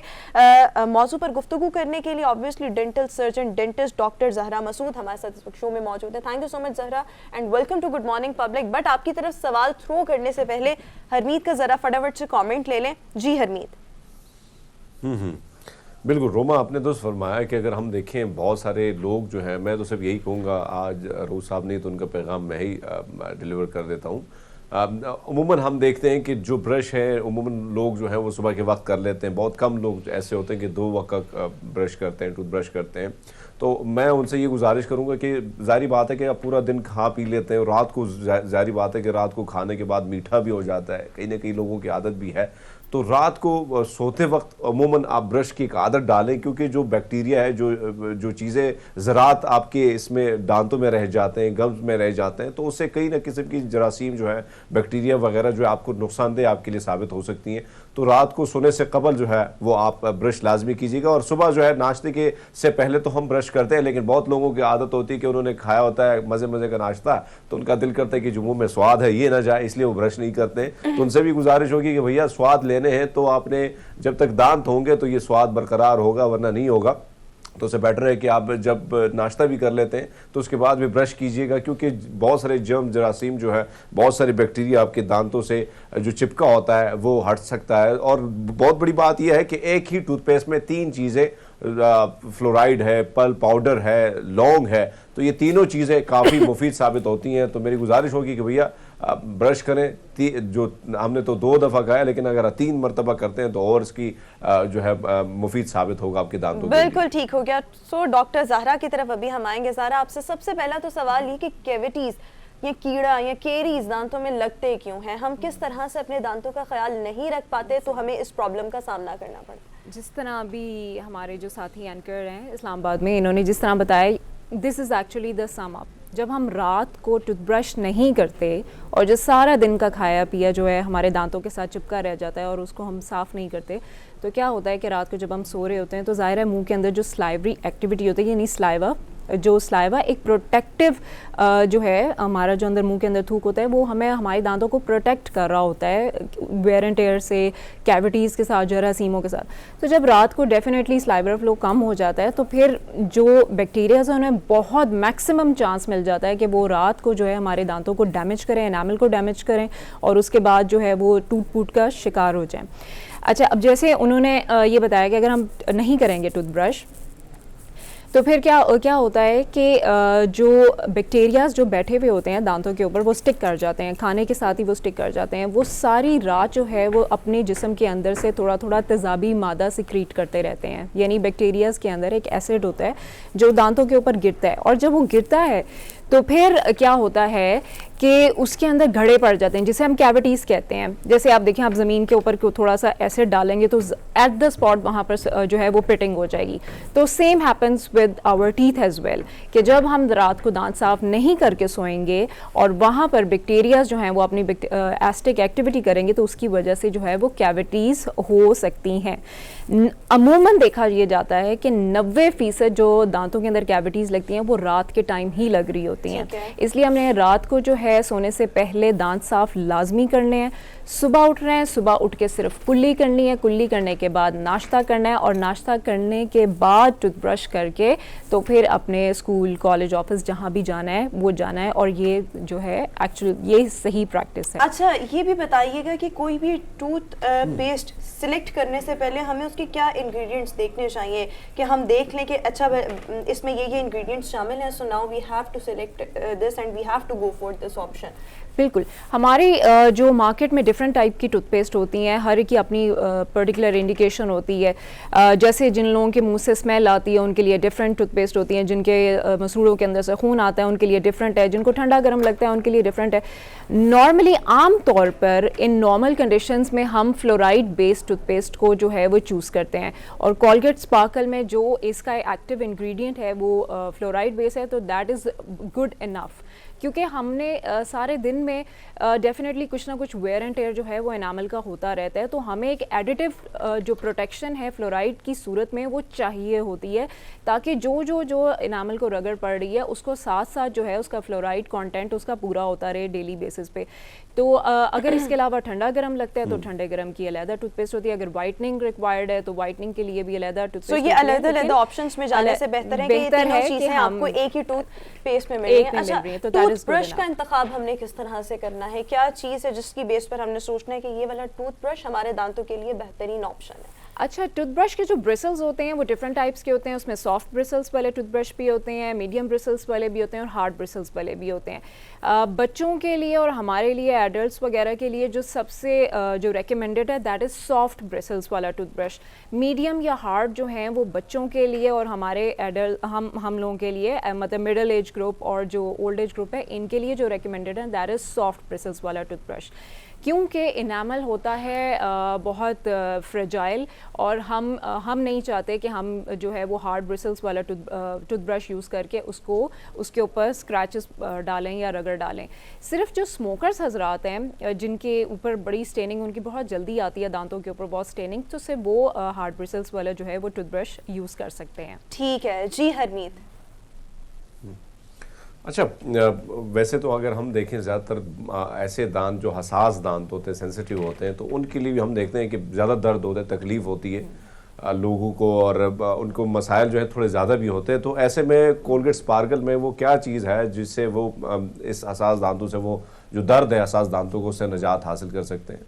इसके अंदर फ्लोराइड है। जैसे मैंने आपको बताया दर्द होता क्यों है, देखिए उसके लिए थ्योरी ये समझने की ज़रूरत है कि इनामल जो है वो प्रोटेक्टिव कवरिंग है दांतों की। जब इनामल के अंदर से फ्लोराइड लूज़ होना शुरू हो जाता है और उसके अंदर माइनर क्रैक्स आना शुरू हो जाते हैं, तो क्या होता है कि जो पहली लेयर है दैट इज़ इनामल। अच्छा, इससे भी पहले मैं थोड़ा सा समझा दूं कि हमारे जो दांत हैं उसके अंदर 3 लेयर्स होती हैं। जो आउटर प्रोटेक्टिव लेयर होती है दैट इज़ इनामल, और उसके जो नीचे सेकेंड लेयर होती है दैट इज़ डेंटिन, और सबसे अंदर जो होती है वो पल्प होती है, यानी दांत की जो मेख है वो पल्प होती है सेंटर में। अब दांत के अंदर जब भी तकलीफ होती है या सेंसिटिविटी होती है तो दैट मीन कि इनामल एक्सपोज हो चुका है और उसके अंदर से जो ठीस है वो डेंटिन सेकेंड लेयर तक जा रही है या फिर थर्ड लेयर तक जा रही है। तब इस तरह की जो जैसे मैंने पहले भी बताया कि ये जो छोटी छोटी माइनर क्रैक्स हमारे डेली बेसिस पे पड़ते हैं, अगर हम फ्लोराइड के ज़रिए उसको जो है वो उसकी कोटिंग उसके ऊपर रखेंगे तो इनामल और डेंटिन दोनों बचा रहेगा और मजबूत रहेगा। तो कोलगेट स्पार्कल के अंदर, जिसे मैंने पहले भी बताया कि फ्लोराइड होता है, तो ये बेसिकली इसको प्रोटेक्ट करके रखता है और सेंसिटिविटी से बचाता है और दांत को मजबूत करता है और तकलीफ से बचाता है। सेकेंडली, अगर हम इन सारी बातों का ख्याल नहीं रखते हैं और इनामल को जो है वो टूट फूट का शिकार हो जाता है, तो फिर तो दांत अंदर वाली जो लेयर्स हैं वो एक्सपोज हो जाती हैं कैविटी के जरिए। फिर अब टूथपेस्ट उसको हल नहीं कर सकती। Toothpaste is the first solution. अगर आप टूथपेस्ट से आगे चलने जा चुके हैं तो फिर जो कैविटीज़ हैं वो तो फिर डेफिनेटली उसको फिलिंग, उसकी जो डेंटल क्लिनिक पे जो फिलिंग है, दैट इज़ द ऑप्शन। अच्छा ज़रा, इस हवाले से भी आपसे मैं सवाल करना चाहूँगी। बहुत से लोग मैंने ऐसे देखे हैं जिनके मुंह से नेचुरली स्मेल नहीं आती, वो एक दो दफ़ा भी ब्रश कर लें तो वो स्मेल उनके मुंह से नहीं आती, और बहुत से लोग मैंने ऐसे देखे हैं जो ब्रश करके भी आएंगे सो नेचुरली उनके मुंह में एक स्मेल होती है जिसमें उनका कोई कसूर नहीं होता। ये नहीं कि वो ख्याल नहीं रख रहे, वो कुदरती तौर पर उनके मुंह से एक स्मेल आती रहती है। सो ऐसे लोगों का इशू क्या होता है? मोस्टली लोग कहते हैं कि शायद मैदा जब ठीक नहीं होता तो तब आपके मुंह से ये स्मेल आती है, बट आपके ख्याल में क्या रीज़न है इसकी? अच्छा, इसकी 8-9 कोई बेसिक रीजंस हैं। जब तक ये सारी 8-9 रीजंस रूल आउट नहीं होंगी ना, मुंह से स्मेल कभी भी ख़त्म नहीं होगी। सबसे पहली जो उसमें रीज़न है दैट इज़ कैलकुलस, यानी जो मांस खोड़ा लग जाता है दांतों के इर्द गिर्द, कैलकुलस लग जाता है। अगर वो होगा दांतों में तब भी मुंह से स्मेल आएगी, कैविटीज़ होंगी तब भी मुंह से स्मेल आएगी, कहीं इन्फेक्शन हुआ हुआ है तब भी मुंह से स्मेल आएगी, साइनसिस का इशू है या अपर रेस्पिरेटरी ट्रैक कोई डिजीज़ है, ब्रोंकाइटिस वगैरह या इस तरह का कोई इशू है, टॉन्सिल्स वगैरह का इशू है, तब भी मुंह से स्मेल आएगी। मैदा ख़राब होगा, मैदे में तेज़ाबियत होगी तब भी मुंह से स्मेल आएगी। कोई और मेटाबॉलिक डिजीज़ है जिसमें डायबिटीज़ है या लिवर की कोई डिजीज़ है या किडनी कोई डिजीज़ है तब भी मुंह से स्मेल आएगी। तो इसका एक और अगर स्लाइवा भी कम है मुंह में, यानी थूक भी कम बनता है मुंह के अंदर, तब भी मुंह से स्मेल आएगी। तो ये सारी चीज़ें हमें पहले रूल आउट करनी होती हैं जब हमारे पास पेशेंट डेंटल आर्ट में आता है, और वो मोस्टली लोगों की ये कंप्लेन होती है कि भाई हमारे मुंह से स्मेल नहीं आनी चाहिए, उसको फ्रेश के लिए हम क्या, तो हम step by step rule out करना शुरू करते हैं। सबसे पहले हम मसूड़े चेक करते हैं, दांत के सारा चेक करते हैं, टॉन्सिल्स वगैरह, साइनस और सारी चीज़ें चेक करने के बाद हम रूल आउट करते हैं, और जो जो कॉज सामने आती जाती है हम उसको इरेडिकेट करना शुरू कर देते हैं ताकि इससे बचा जा सके। इन नॉर्मल कंडीशंस मुंह से हल्की फुल्की स्मेल आना इज़ वेरी नॉर्मल। उससे बचने के लिए जो है there is certain mouth fresheners होते हैं, जैसे ऑर्गेनिकली तौर पे हमारे पास लौंग है, सौंफ है, इलायची है। अगर इसका हम इस्तेमाल करें, बार बार पानी की फ्रीक्वेंट सिपिंग करें, मतलब हर घंटे थोड़ा बहुत पानी पी रहे हैं, तो उससे जो है वो सलाइवा भी फ्रेश रहता है और मुंह से स्मेल भी नहीं आती। और इसके साथ साथ जो है दिन में हम 2 दफ़ा ब्रश करें, और इसके अलावा जब भी हम कुछ खाएं पिएं तो सिर्फ सिंपल कुल्ली कर लें। 2 दफ़ा दिन में ब्रश करना, दैट इज़ इनफ। आगे पीछे जो है हम इस कुल्ली कर लें, और वो भी थोड़ा सा हल्का सा नमक डाल के उसके साथ कुल्ली कर लें, तो that is also well enough. अगर ये सारी चीज़ें होंगी भी आपने एक इशू बताया, बहुत से लोग ऐसे हैं जिनका स्लाइवा नेचुरली नहीं बन रहा होता ज़्यादा, और ये आपके मुंह में स्मेल कॉज करता है, तो ये नेचुरली जो स्लाइवा कम बन रहा होता है, इसकी क्या रीजंस हैं? बिकॉज ये चीज़ मैंने शायद पहले कभी इस तरह से नहीं इसकी रीजंस कुछ ऑटो इम्यून डिजीजेस होती हैं, उसकी वजह से भी स्लाइवा कम बनना शुरू हो जाता है। जो हमारे स्लाइवरी ग्लैंड्स हैं उसकी जो डिजीजेस होती हैं उसमें भी स्लाइवा कम बनना शुरू हो जाता है। बहुत रेयर होती हैं ऑल्दो, लेकिन होती हैं जिनको स्लाइवरी ग्लैंड्स का इशू होता है या कोई बैक्टीरियल वायरल इन्फेक्शन हुआ हुआ है जो इफेक्ट कर रहा है स्लाइवरी ग्लैंड्स को, तो उसमें कम बनता है। अब उसके लिए ये there are certain medications, doctor जो हैं वो मेडिकेशंस कुछ प्रेस्क्राइब करते हैं ताकि स्लाइवरी फ्लो भी, और घर पे जो है हम फ्रीक्वेंट सिपिंग करेंगे तो उससे भी अच्छा जो है वो ठीक है। जी हरमीत। अच्छा ज़ारा, अगर हम देखें तो बहुत से मसूड़ों का जो ये मसला है बहुत ज़्यादा हो रहा है, बहुत सारे लोग जो इसकी तकलीफ़ें मुब्तला हैं, बहुत सारी शिकायतें भी आती हैं कि गम्स कभी सूज जाते हैं, कभी वहाँ से ब्लड या कोई ऐसे रेशा जो है वो निकलता है। तो थोड़ा सा इसके बारे में बताइएगा कि इसकी ट्रीटमेंट क्या होनी चाहिए। दूसरी बात ये कि बहुत सारे मसाइल जो दांतों के हैं, भैया आप महफिल में बैठे हैं, एक तो आपने बता ही दिया कि स्मेल, दूसरा हम ये देखते हैं कि ज़्यादातर जो है वो पीलापन जो है, कोई ना कोई दाग बने होते हैं, उनको कैसे दूर किया जाए, कैसे वो स्पार्कल कोलगेट जो है उसमें मददगार साबित हो सकता है? अच्छा, हमारी जो दांत है ना, वैसे जो बच्चों के दांत होते हैं ना वो तो अमूमन बहुत प्यारे और वाइट शाइनी होते हैं, क्योंकि उसमें जो है वो उनकी जो बेसिक खुराक है दैट इज़ दूध। तो दूध की वजह से उनके बड़ा अच्छा जो है वो दांतों का कलर होता है। जब हम वक्त के साथ साथ बड़े होते जाते हैं, हमारा दूध जो डेयरी प्रोडक्ट्स हैं उनका इस्तेमाल हम कम करना शुरू कर देते हैं, ख़ुसूसन दूध तो पीना ही छोड़ देते हैं। तो इससे क्या होता है कि जो इनामल जितना थिन से थिन होता जाएगा उतने ही येलो दांत होते जाएंगे। जितना इनामल स्ट्रॉन्ग होगा, उसकी अच्छी थिकनेस होगी, उसका अच्छा उतना कलर आएगा। अब इनामल के लिए ज़रूरी है कि उसका जो अपना डेयरी प्रोडक्ट्स है उसका हम लाजमी इस्तेमाल करें, दिन में 2 दफ़ा जो है वो लाजमी दूध पिएँ ताकि एनामल हमारा स्ट्रॉन्ग रहे। लेकिन अगर वक्त के साथ साथ जो है दांत पीले पड़ गए हैं तो उसमें यह है कि जैसे हमने पहले डिस्कस किया था कि दांत को 2 दफ़ा साफ़ करना से जो एक्स्ट्रा ऊपर पिलाहट आ जाती है वो ज़रा रिमूव हो जाती है। लेकिन अगर पिलाहट हो ही गई है तो दैट इज़ नो टोटका जो हम घर में करें और उस दांतों के ऊपर कुछ लगाएं और उसे वाइट हो जाए। उसके लिए जो है हमारे पास एक ऑप्शन है टीथ वाइटनिंग, उसमें टीथ ब्लीचिंग भी जिसे कहते हैं, जो इन क्लिनिक प्रोसीजर होता है। होम वाइटनिंग में भी ऑप्शंस हैं। तो उससे ये कि जो दांत के ऊपर एनामल के ऊपर जो पीली लेयर आ गई है वो अच्छे से ब्लीच अच्छा ज़ारा, एक आखिरी सवाल, हमारे पास वक्त थोड़ा सा मुख्तसर रह गया है, सो आपसे ये पूछना चाहूँगी, दांतों को जो टेढ़े दांत होते हैं उनको ठीक करने के लिए बहुत से प्रोसीजर्स हैं, नॉर्मली ब्रेसेस जो कि बहुत ज़्यादा पेनफुल थे, अब इसमें भी लेटेस्ट चीज़ें आती जा रही जिसमें एक इम्प्लांट्स हैं एंड अलाइनमेंट्स, इनके बारे में थोड़ा सा बता दें और क्या ये भी इतने ही पेनफुल प्रोसीजर्स हैं? इसके लिए पूरी दुनिया में जो आजकल दांत सीधे किए जा रहे हैं वो अलाइनर्स के साथ किए जा रहे हैं। अलाइनर्स जो हैं वो एक रिमूवेबल ब्रेसेस हैं और बिल्कुल ट्रांसपेरेंट है। वो जो हम दांत जो कस्टमाइज बनते हैं दांत के अकॉर्डिंग, जिस तरह भी टेढ़े दांत होते हैं उसके अकॉर्डिंग कस्टमाइज ट्रेस बन जाती हैं प्लास्टिक की। एक तो ये कि पेशेंट उन्हें रिमूव कर सकता है, that is the best thing. और सेकेंडली ये कि इनविजिबल होते हैं, आप जिस मर्जी फील्ड में भी हैं आपने दांतों के ऊपर वो ट्रेस पहनी हुई है, कोई पहचान ही नहीं सकता। और इसके बहुत ज़्यादा फास्टेस्ट रिजल्ट्स हैं as compared to the braces.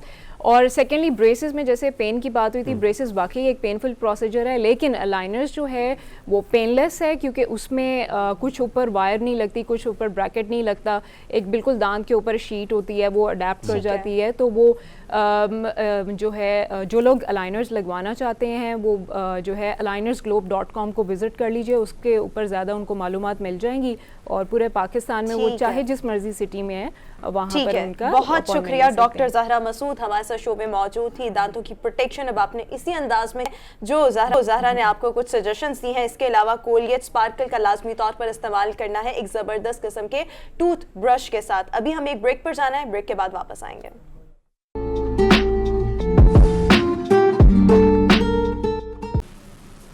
Break के बाद एक बार फिर से गुड मॉर्निंग पब्लिक में आपको खुशामदीद कहेंगे। व्यूअर्स, अगर हम देखें तो पंजाब में यूरिया खाद का बहरान शिद्दत इख्तियार कर चुका है और इस सूरत हाल के पेश नज़र जो गरीब किसान है वो बहुत ज़्यादा ख्वार भी हैं, परेशान भी हैं। इसके साथ साथ अगर हम ज़मींदारों का यहाँ पर जिक्र करें तो पूरा दिन उनको लाइन्स में लगना पड़ता है ताकि वो यूरिया खाद हासिल कर सकें। और इसी तमाम तर सूरत हाल की वजह से जो गरीब किसान हैं, जो ज़मींदार हैं, वो वज़ीर आज़म इमरान खान से ये मुतालबा करते दिखाई दे रहे हैं कि यूरिया खाद की फराहमी को यकीनी बनाया जा सके। मुख्तलिफ शहरों की सूरत हाल आपके सामने रखेंगे। सबसे पहले यहाँ पर हरमीत का कमेंट ऐड कर लें, उसके बाद हम रुख करेंगे बहावल नगर का। जी हरमीत। जी बिल्कुल रोमा, अगर हम देखें कोई ना कोई बहरान जो है, एक बहरान जाता है तो दूसरा बहरान सर उठा रहा है। और इस वक्त अगर हम देखें तो ये जो खाद का बहरान शिद्दत इख्तियार करे, जिस तरह आपको याद हो गई कुछ खाद जो है वो गैर कानूनी तौर पर दूसरे अफगानिस्तान की तरफ मुंतकिल करने की कोशिश भी की गई थी। इसी तरह जो है मुख्तलिफ चीज़ें जो है छापे भी पड़े थे, लोगों ने जो है इसको कई न कई जगहों पे जो है माफिया दोबारा सरगर्म नजर आता है। और हमें लगता है कि जिस तरह तहरीक इंसाफ की हुकूमत जैसे एक बहरान से निकलती है तो दूसरा बहरान सर उठाना शुरू कर देते। इस वक्त हम देखते हैं कि किसानों की जो सिचुएशन है, हमने देखा कि कुछ दिन पहले किसानों पर लाठीचार्ज भी किया गया जब वो लाइनों में खड़े थे, इंतजार कर रहे थे कि उनको खाद जो है, जिस तरह हुकूमत की जानिब से दावा तो बहुत बड़े किए जा रहे थे कि डिप्टी कमिश्नर की निगरानी में तमाम तर किसानों को खेत जो खाद जो है वो बड़े आसान फराहम की जा रही, लेकिन हमने देखा कि ऐसा कई जगहों से जो फुटेज आ रही है वो बड़ी खतरनाक है। क्योंकि आने वाला क्योंकि जो किसान है वो परेशान होगा तो जाहिर बात है कि परेशानी पूरी पाकिस्तान को देखनी पड़ेगी। तो इस वक्त जो हालात हैं वो वर्स्ट किस्म के हैं। हुकूमत को जल्द अज जल्द इस बहरान से निकलना होगा, बल्कि निकालना होगा इस सारे मामलात को। जिस तरह किसान परेशान हमें नजर आ रहे हैं, लाइनों में नजर आ रहे हैं, फिर पे लाठी चार्ज भी हो रहा है। तो ये मेरे ख्याल में ज्यादती है, और जो वो डिमांड कर रहे हैं तो उनकी डिमांड पूरी होनी चाहिए। बिल्कुल ठीक आपने बात की है। मुख्तलिफ शहरों की सूरत हाल अभी हम अपने नाज़रीन के साथ शेयर करेंगे।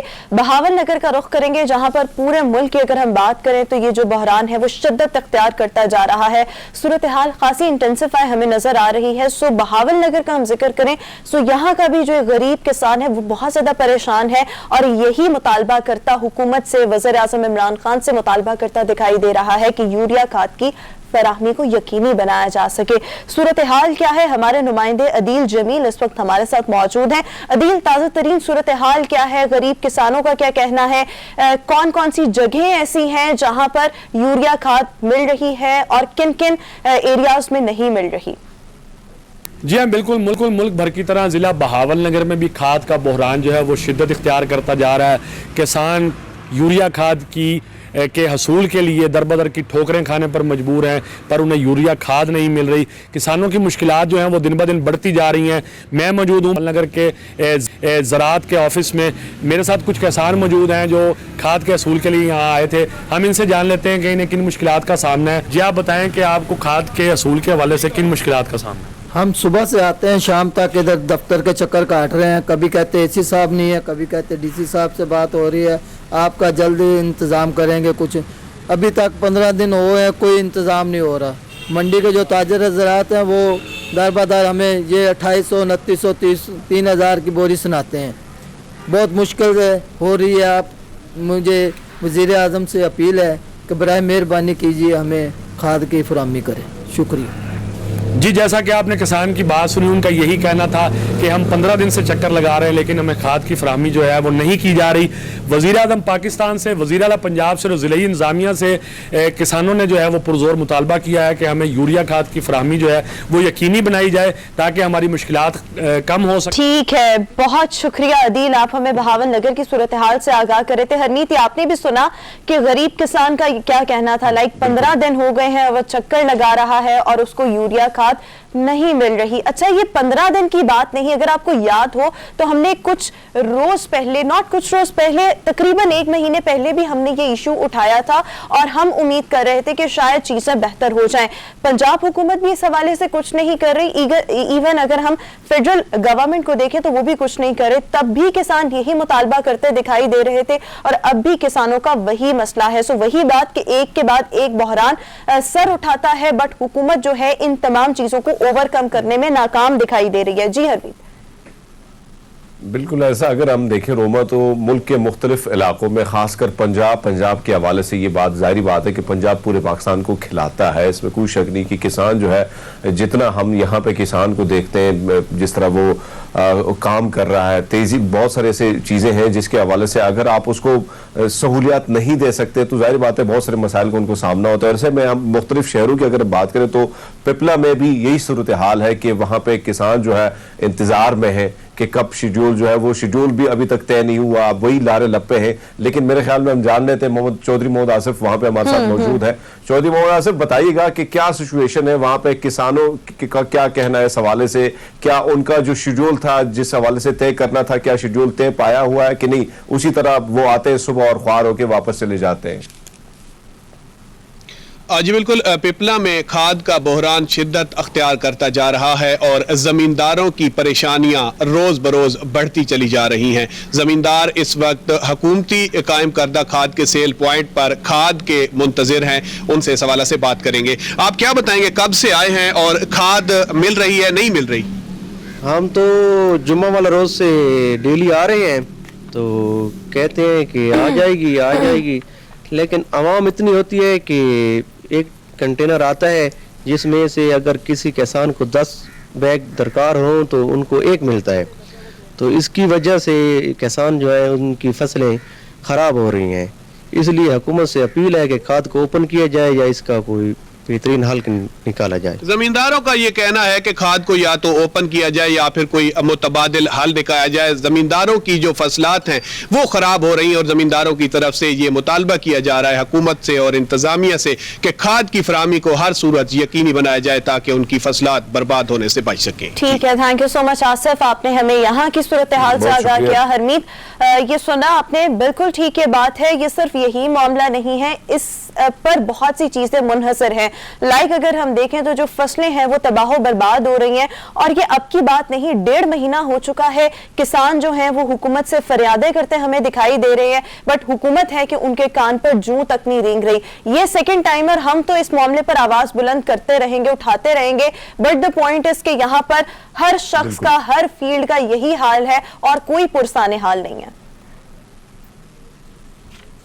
देखो रोमा, अगर हम देखें ये वही किसान है जिसके दुनिया भर में, अगर हम देखें दुनिया भर में किसानों की बहुत ज्यादा इज्जत की जाती है, लेकिन अनफॉर्चुनेटली अगर हम यहाँ पे बात करें, ये किसान अगर हल चलाता है, ये अगर जमीन का सीना चीरता है, ये अगर खून पसीना अपना बहाता है तो हमें रोटी खिलाता है, इसमें कोई शक नहीं कि आप किसी न किसी सूरत से यही हमें खिलाता है और जो वो मेहनत करता है, लेकिन आपने उसको क्या दिया? यही सिला दिया कि वो बेचारे सुबह आते हैं, ख्वार होके जाते हैं, वहां पे जमीनों पे वो जो काश की चीजें हैं उसका भी उन्होंने ख्याल रखना होता है। तो सुबह आप एक एक बोरी के लिए उनको जिस तरह ख्वार किया जा रहा है, जिस तरह हम देख रहे हैं कि लारे लप्पे, आप देखें ना कि वहां का जो एसी है, जो वहां का जो डीसी है, वो जिस तरह लारे लप्पे पे इनको लगाया हुआ है, तो जाहिर बात है कि नुकसान तो मुल्क का हो रहा है, किसान तो हो रहा है, लेकिन किसान कर किसके लिए रहा है? इसी मुल्क के लिए कर रहा है। और हम देखते हैं कि पीटीआई की जो हुकूमत है, चाहे चीनी बहरान आता है तो ये कहते हैं कि माफिया सरगर्म है, तो फिर आपकी हुकूमत यहाँ पे अगर हम देखें तो इतनी कमजोर हो जाती है,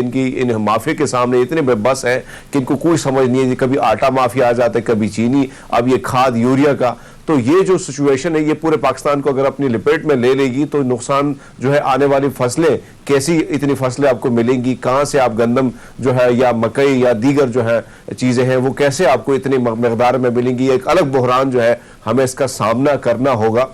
बेहतर सिचुएशन ये है, बेहतर हालात ये होंगे कि हुकूमत जल्द से ये जो बहरान है इससे निपटने के लिए कोई हल तलाश करे, क्योंकि 1 महीने पहले हमने इस प्रोग्राम किया था और मेरे ख्याल में कोई चीमा साहब जो हुकूमती नुमाइंदे थे उन्होंने कहा था कि इसी हफ्ते में सारी जो मामलात है तय हो जाएंगी, किसानों को बड़े आसानी से जो है वो खाद मुहैया होंगी। लेकिन उसके बावजूद हम देख रहे हैं कि वही बहरान है, वही लोग, वही माफिया सरगर्म है, वही लोग सुबह जाते हैं और रात को शाम को वापस दफातर से लौट के चले आ जाते हैं, कोई खाद की एक बोरी तक उनको नहीं मिलती।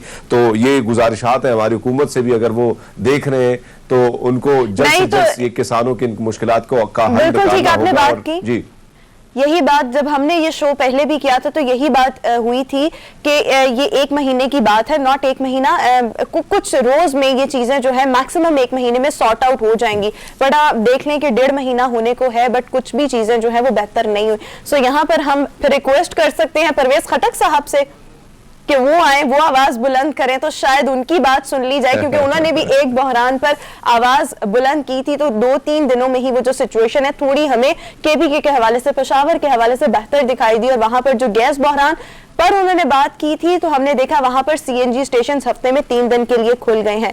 सो यहाँ पर शायद इमरान खान जिनकी सुन लें, यहाँ पर परवेज खटक साहब भी थोड़ी सी आवाज बुलंद कर दें ताकि हमारे किसान भाइयों का थोड़ा सा भला हो जाए, बिकॉज ये भला होना बहुत जरूरी है, अदरवाइज फसलें बहुत ज्यादा मुतासर होंगी। एनीवेज अभी हमें शो में आगे बढ़ना है और बात करनी है एक बड़े अहम मौजू पर। हुकूमत जो है वो मियां मोहम्मद नवाज शरीफ साहब की मुल्क वापसी के लिए खासी सरगर्म है। हम हुकूमती वज़राओं को देखते हैं, ये कहा जाता है कि बरतानिया के साथ हम मुआहिदा भी कर रहे हैं मुलजमान की हवालगी का। अच्छा, मुआहिदा हर थोड़े अरसे बाद हम ये जो लफ्ज़ है वो बहुत ज़्यादा सुनते हैं, बट ये मुआहिदा हम पिछले 2 साल से सुन रहे हैं, हो रहा है, अभी तक हुआ प्रैक्टिकली कुछ नहीं है। सो अभी जो लेटेस्ट अपडेट है इस हवाले से वो ये है कि पंजाब हुकूमत ने मियां मोहम्मद नवाज शरीफ की जो मेडिकल रिपोर्ट्स हैं उनके जायजे के लिए 9 रुकनी मेडिकल बोर्ड तश्कील दिया है। 5 रोज में ये जो मेडिकल बोर्ड है रिपोर्ट जो है वो पेश करेगा पंजाब हुकूमत को, और पंजाब हुकूमत ये जो रिपोर्ट है वो आगे मुंतकिल करेगी फेडरल गवर्नमेंट को। फिर ये फैसला किया जाएगा कि मियां मोहम्मद नवाज शरीफ को किस तरीके से वापस लाना है, और इसके साथ साथ जो उनके जमानती हैं मियां शहबाज शरीफ, उनके खिलाफ क्या कार्रवाई की जाएगी, उस पर क्या स्ट्रैटेजी तरतीब देनी है। तमाम तर मामलात होंगे but after 5 days. So let's see medical board क्या रिपोर्ट पेश करता है। जी हरमीत।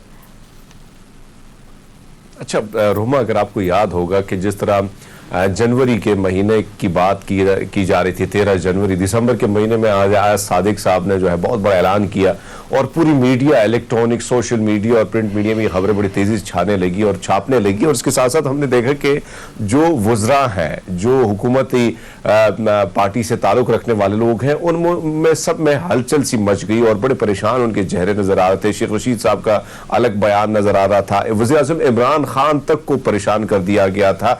बल्कि हमने देखा कि वज़ीर आज़म भी, उनके जो बयान थे वो भी बड़े मुतनाज़ किस्म के फिर थे कि कई लोग जो है तज्ज़िया निगार यही कह रहे थे कि ये बयान नहीं होना चाहिए था, वज़ीर आज़म को इतना सीरियस इन चीज़ों को नहीं लेना चाहिए था। बहरहाल हमने देखा कि बहुत ज़्यादा असर पड़ गया था पूरी टीम पर तहरीक इंसाफ की। लेकिन अब हम देखते हैं कि जब हुकूमत ने ये चीज़ भांप ली कि यहाँ पे ये सिर्फ एक शोषा छोड़ा गया है, बल्कि नवाज शरीफ साहब अब तब तक नहीं आ सकते जब तक मामला तय नहीं हो पाते। तो ऐसे में हमने देखा कि अब उन्होंने ये कमेटी तश्कील दे दी है। अब इनकी जानिब से एक दबाव का एक नया सिलसिला शुरू होगा। हमने देखा है कि ये जो आपने बात की कि बरतानिया के साथ जो है पाकिस्तान के साथ जिन पे इल्जामात हैं या जो मुजरिम है या मुलजिम है, उनको लाने के लिए हिकमत अमली तय की जा रही है। लेकिन ये सिर्फ बातें होती हैं और उसमें सालों गुजर गए, अभी तक ये मुआहदे नहीं हुए। अभी तक बरतानिया में जाकर क्या बरतानिया की जानिब से क्या उनका क्या रद्द अमल है वो अभी हमने नहीं देखा, वो चीजें सामने है। लेकिन बहरहाल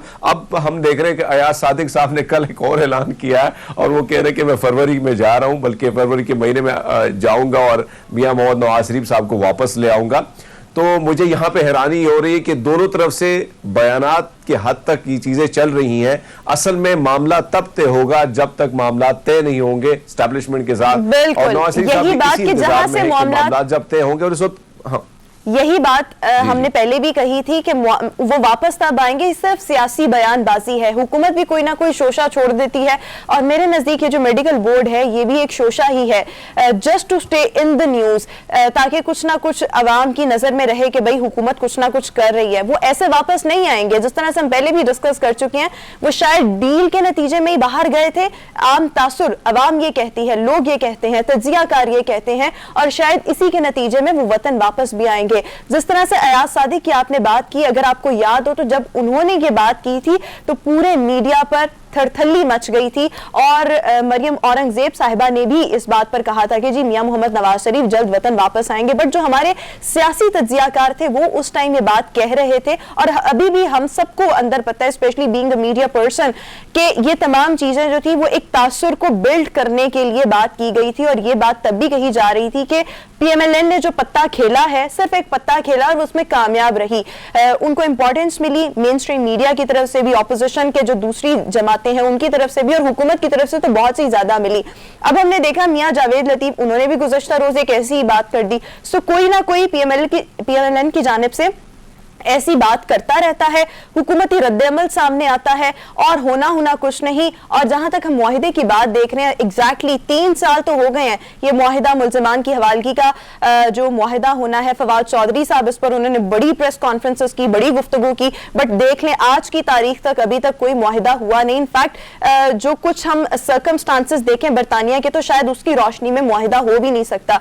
बट सिर्फ अवाम की नजरों में कि हम कुछ ना कुछ कर रहे हैं, सो इसके लिए तासुर बिल्ड किया जाता है कि जनाब मुआहिदा हो रहा है। मुआहिदा अभी तक तो नहीं हुआ, लेट्स सी आगे चलकर भी होता है या नहीं होता। बट मियां मोहम्मद नवाज शरीफ साहब, जो आम अवाम कहती है, जो हमारे तज्जियाकार कहते हैं कि डील के नतीजे में बाहर गए थे और डील के नतीजे में ही बाहर आएंगे। But the point is Harmeet, अगर आपको याद हो तो हमने ये बात पहले भी की थी कि आम इंतखाबात से पहले, क्योंकि पंजाब PMLN का गढ़ है, सो यहां से वोट बैंक को मेंटेन रखने के लिए या ऑल ओवर पाकिस्तान से भी मियां मोहम्मद नवाज शरीफ को वापस आना पड़ेगा, अदरवाइज उनका वोट बैंक बहुत ज्यादा मुतासर होगा। आपको याद होगा जब ये शोषण छोड़ा जा रहा था, नवाज शरीफ साहब का वापस वतन आने से पहले ये शोषण जब छोड़ा जा रहा था, तो मुझे याद है कि जो बयानात थे जिसमें ज्यादा तलखी जो है, मरियम नवाज साहबा के बयानात में काफी तलखी जो है वो हमें नजर आती। साथ साथ जो मियां मोहम्मद नवाज शरीफ साहब है वो जब तकरीर करते थे तो उसमें कोई ना कोई तनकीद जो एस्टैब्लिशमेंट पर जरूर की जाती थी। लेकिन जैसे जैसे कुछ हालात ऐसे हमें दिखाई दिए कि जो लोग हैं वो भी हैरान परेशान हो गए कि जो सॉफ्ट मामला था उस तरफ मरियम नवाज साहिबा ने भी रुख कर दिया और बहुत सारे जलसे जुलूस में जो जिक्र करती थी, जो तनकीद करती थी, वहां पे हमने वो एलिमेंट नहीं पाया उनके तकारीर में। तो मैं समझता हूं कि लोग भी कहीं ना कहीं ये जो रुख था वो बदलने वाला था और ऐसे में जो तासुर था वो छोड़ा भी गया। कहीं ना कहीं मुलाकातें तो होती रहती है, ऐसी कोई बात नहीं कि हमें याद है कि DGISPR से जब ये सवाल भी किया था तो उन्होंने इसको बिल्कुल डील के हवाले से बिल्कुल इसको रद्द कर दिया था। लेकिन हम हमेशा देखते हैं कि जब सियासी मामलात होते हैं तो ये जो मुलाकातें हैं किसी न किसी तरीके से होती रहती हैं, और जो ये डील की बातें होती हैं, तो कोई पार्टी जो है इस वक्त हर एक पार्टी की ख्वाहिश होती है कि मामलात जो हैं उनके एस्टेब्लिशमेंट के साथ अच्छे हों, क्योंकि जाहिर बात है जब आपके मामलात अच्छे होते हैं तो फिर इख्तिदार भी के जो मामलात हैं वो भी उस तक कुर्बतें भी आपकी ज़्यादा बढ़ती जाती हैं। तो ऐसे में ये जो शोशा छोड़ा गया तो जाहिर बात उसके लिए एक मैदान बना दिया गया था, और मैदान में हमने देखा कि जिस तरह वो एग्रेसिव खेलते थे तो वहाँ पर उन्होंने बिल्कुल सॉफ्ट से खेला, बड़े आराम से खेला, और वही चीज़ जो है वो तासुर इतना सख्त गया कि तहरीक इंसाफ के लोग जो थे वो काफी परेशान नजर आ रहे थे। लेकिन बहरहाल हम ये देख रहे हैं, हमें भी इंतजार है कि नवाज शरीफ साहब जो है उसका इलाज हो, और ये जो कैदियों का जो मामला है ये भी सिर्फ ऐलाना तक ना हो बल्कि अमल दरामद भी इस पर किया जाए। इस पर बहुत सारे ऐसे कैदी हैं जो रियल कैदी जो अभी भी मुख्तलिफ ममालिक में वो पाकिस्तान को उन पर इल्जाम है, लेकिन वो मुख्तलिफ ममालिक में बैठे हैं, खासकर बरतानिया में बैठे, और बरतानिया में उनको ज्यादा जो है बरतानिया सेफ जोन कहा जाता है ऐसे कैदियों के लिए।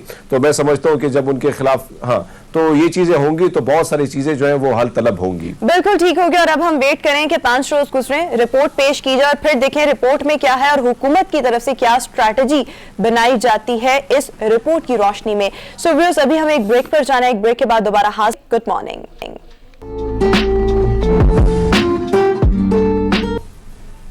ब्रेक के बाद एक बार फिर से गुड मॉर्निंग पब्लिक में आपको खुशामदीद कहेंगे। कबड्डी को अभी हम डिस्कस करेंगे जो कि बहुत ज्यादा खेली जाती है। क्रिकेट पाकिस्तान में नंबर 1 पर बहुत ज्यादा खेली जाती है, उसके बाद दूसरा नंबर कबड्डी का है। सो कबड्डी के मैचेस शायकीन बहुत शौक से उसको देखने आते हैं, बट हम हर साल देखते हैं जब भी कबड्डी के फाइनल इवेंट्स होते हैं तो उसमें जो टीम्स होती हैं उनके दरमियान तनाजात खड़े हो जाते हैं। अभी भी अगर हम देखें तो नेशनल कबड्डी चैंपियनशिप का जो फाइनल था वो एक बार फिर से मुतनाज़े हो गया। वापडा की टीम थी, दूसरी जानिब अगर हम देखें तो एयरफोर्स की टीम थी, दोनों के दरमियान जो था वो डिस्प्यूट पैदा हो गया, और वहां पर जो मेहमान खुसूसी वज़ीर मुमलिकत बराए इत्तलात थे वो ट्रॉफी तकसीम किए बगैर ही वहां से रवाना हो गए। सो ये पहली दफा नहीं हुआ, इससे हमने पहले देखा कि भारत की जब टीम पाकिस्तान ये मैच खेलने आई, फाइनल मैच था, फाइनल कबड्डी का जो इवेंट था उस दौरान भी जो मैच था वो तनाज़े का शिकार हो गया। सो ये हम ऑफ एंड ऑन इसमें इतने तनाज़ात क्यों देखते हैं और अब की बार जो तनाज़ा है उसकी वजह क्या बनी। इस वक्त हमारे साथ joint secretary Pakistan kabaddi federation Rai Masood Kharal साहब हमें शो में ज्वाइन कर रहे हैं। So thank you so much, welcome to good morning public. Sir, अभी तो हम डिस्कस कर रहे हैं जो फाइनल होना था वापडा और एयरफोर्स के दरमियान, ये भी मुतनाज़े हो गया। अब की बार जो तनाज़ा खड़ा हुआ इसकी क्या वजह बनी, प्लस जो हम पहले भी इतने तनाज़ात देखते आते हैं और फाइनल में हमेशा से तनाज़े खड़ा होता है, नॉट हमेशा बट बहुत ज्यादा होता है। सो इसके क्या रीजंस हैं? सबसे पहले तो आपका शुक्रिया कि आपने मौका दिया, और हम भी चाहते थे कि हमें इस तरह का प्लेटफॉर्म मुहैया हो जिससे हम लोगों को बता सके कि इनफैक्ट इशू था क्या और उसको कबड्डी फेडरेशन ने किस तरीके से हल किया। तो बड़ी जेन्युइन सी बात है कि ये चूँकि एक गेम ऐसी है जो पाकिस्तान और पूरी दुनिया के अंदर जो स्पेशली पंजाब जो कल्चर के लोग हैं वो उसको बड़े अपने दिल के बड़े करीब समझते हैं, और उसके लिए उनका जान फशानी मेहनत पूरे साल बचपन से वो लगे होते हैं कि हमने कबड्डी के प्लेयर पे। तो हार जो है ना, वो जो जोर आवर या वो जोर लगाने वाला वो किसी सूरत भी उसको एक्सेप्ट करने के लिए तैयार नहीं होता। जब वो इस चीज़ को सुनने के लिए तैयार नहीं होता तो उसके लिए उसके लिए बड़ा मुश्किल होता है कि किसी वो एम्पायर की बात को मानना, रूल्स एंड रेगुलेशन के करीब जाके उसको सुनना उसके लिए बड़ा मुश्किल होता है। तो उसको मोटिवेट करना और उसको समझाना यही कबड्डी फेडरेशन का काम था, और इसी को ही हमने फोकस किया। अब देखिए इंडिया और पाकिस्तान का जो फाइनल हुआ वो भी अब अंपायर जो खड़े हैं अल्टीमेटली फैसला तो उन्होंने देना और उन्हीं का फैसला ही एक्सेप्ट होना, लेकिन उसको भी जो प्लेयर्स थे इंडिया के उन्होंने एक्सेप्ट करने से इनकार किया, और बीच में फिर कबड्डी फेडरेशन आई और उन्होंने उस मसले को सॉल्व किया। अब जो ये लेटेस्ट तनाज़ा हुआ उसमें भी ये था कि पाकिस्तान एयरफोर्स और पाकिस्तान वापडा कबड्डी टीमों के दरमियान मैच था, और इसको भी इसी तरीके से ही देखा जाता है दोनों टीमों को कि इतने ज़्यादा राइवलरी हैं कि जिस तरह पाकिस्तान और इंडिया का क्रिकेट मैच को या कबड्डी के मैच को देखा, ये दोनों टीमें भी इसी तरह की। और पिछले 5 साल से एयरफोर्स की जो टीम है वो चैंपियन चल रही थी, और वापडा अपने जो पिछले 5 सालों से पहले 5 साल थे वो वापडा के पास और मुसलसल वापडा के पास थे, तो उसको वो करने के लिए वो बड़े बेचैन थे और एक दूसरे से बदला लेने के लिए। अब जब इस पे पहुंचे तो पहले हाफ में कोई 7-8 पॉइंट का जो लीड ले रही थी वापडा की टीम ले रही थी, और दूसरे हाफ में जब पहुंचे तो एंड पे 13 सेकंड रह गए थे। ये बड़ी इंपॉर्टेंट बात है कि सिर्फ लास्ट रेड था और 13 सेकंड रहे थे, यानी एक रेड और होना था तो कोई डिसीजन होता। तो उस पे 46 जो पॉइंट थे वो वापडा के थे और 46 पॉइंट ही एयरफोर्स के थे। अब जब एयरफोर्स ने रेड किया तो वापडा के प्लेयर ने उसको पकड़ने की कोशिश की, लेकिन उसने एयरफोर्स ने उसके प्लेयर ने फाउल किया। तो वो क्रूशियल टाइम, अब ये बात बड़ी तवज्जो तलब और बड़ी इंपॉर्टेंट है कि वो टाइम ऐसा था कि जिस पे अंपायर्स ने उन्होंने जूरी ने अपना फैसला दिया कि ये वापडा को ये फाउल, वो क्लियर कट नज़र भी आ रहा है कि वो फाउल है, और वो नज़र भी आ रहा है कि उसमें कोई डाउट वाली या शक वाली बात ये नहीं है, तो वो तो उन्होंने दे दिया।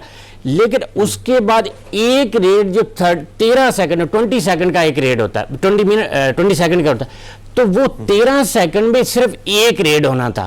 तो एक रेड अगर हो जाता तो वो वापडा, उसमें तो 90% चांसेस है कि वापडा उसको वापस लेके आ जाती, लेकिन उसमें वो अब वो एयरफोर्स को। आपकी गुफ्तगू से अंदाजा ये हो रहा है राय साहब, अगर हम देखें जितने भी जो रोमा ने गिनवाया जिस तरह हिंदुस्तान का हमने बोला, इससे पहले भी बहुत सारी चीजें हमने देखी है, तो ये आपकी गुफ्तगू से अंदाजा मुझे ये हो रहा है कि अंपायर के जो फैसला है वो बड़ा ही कमजोर है। तो अब अंपायर को मजबूत बनाने के लिए कोई लायामल तय किया जा रहा है कि क्योंकि ऐसे मैचेस आते हैं तो जाहिर बात है, अगर चलो ये तो पाकिस्तान में अंदर ही हो, लेकिन बाहर से जो टीमें आती हैं तो वो फिर थोड़ा सा मसला ये है कि हाईलाइट हो जाती हैं इंटरनेशनल मीडिया में, तो कुछ चीज बुरी तरफ जो हमारी कोशिश होती है कि पॉजिटिव चीजें हम लेके जाएं तो वो नेगेटिव में चली जाती है। तो ऐसे में आप समझते हैं कि अब काम होना चाहिए अंपायर के इस मामलात पर? बड़ा खूबसूरत सवाल है, बहुत अच्छा सवाल है, और यही मेन काम है जो बॉडी होती है, जो फेडरेशन का काम है कि इस पे फोकस करना, और इसके लिए अंपायर एसोसिएशन भी पाकिस्तान के अंदर बनाई गई है कि इनके डिसीजन को बेहतर से बेहतर इसको इम्प्लीमेंटेशन किया जाता है।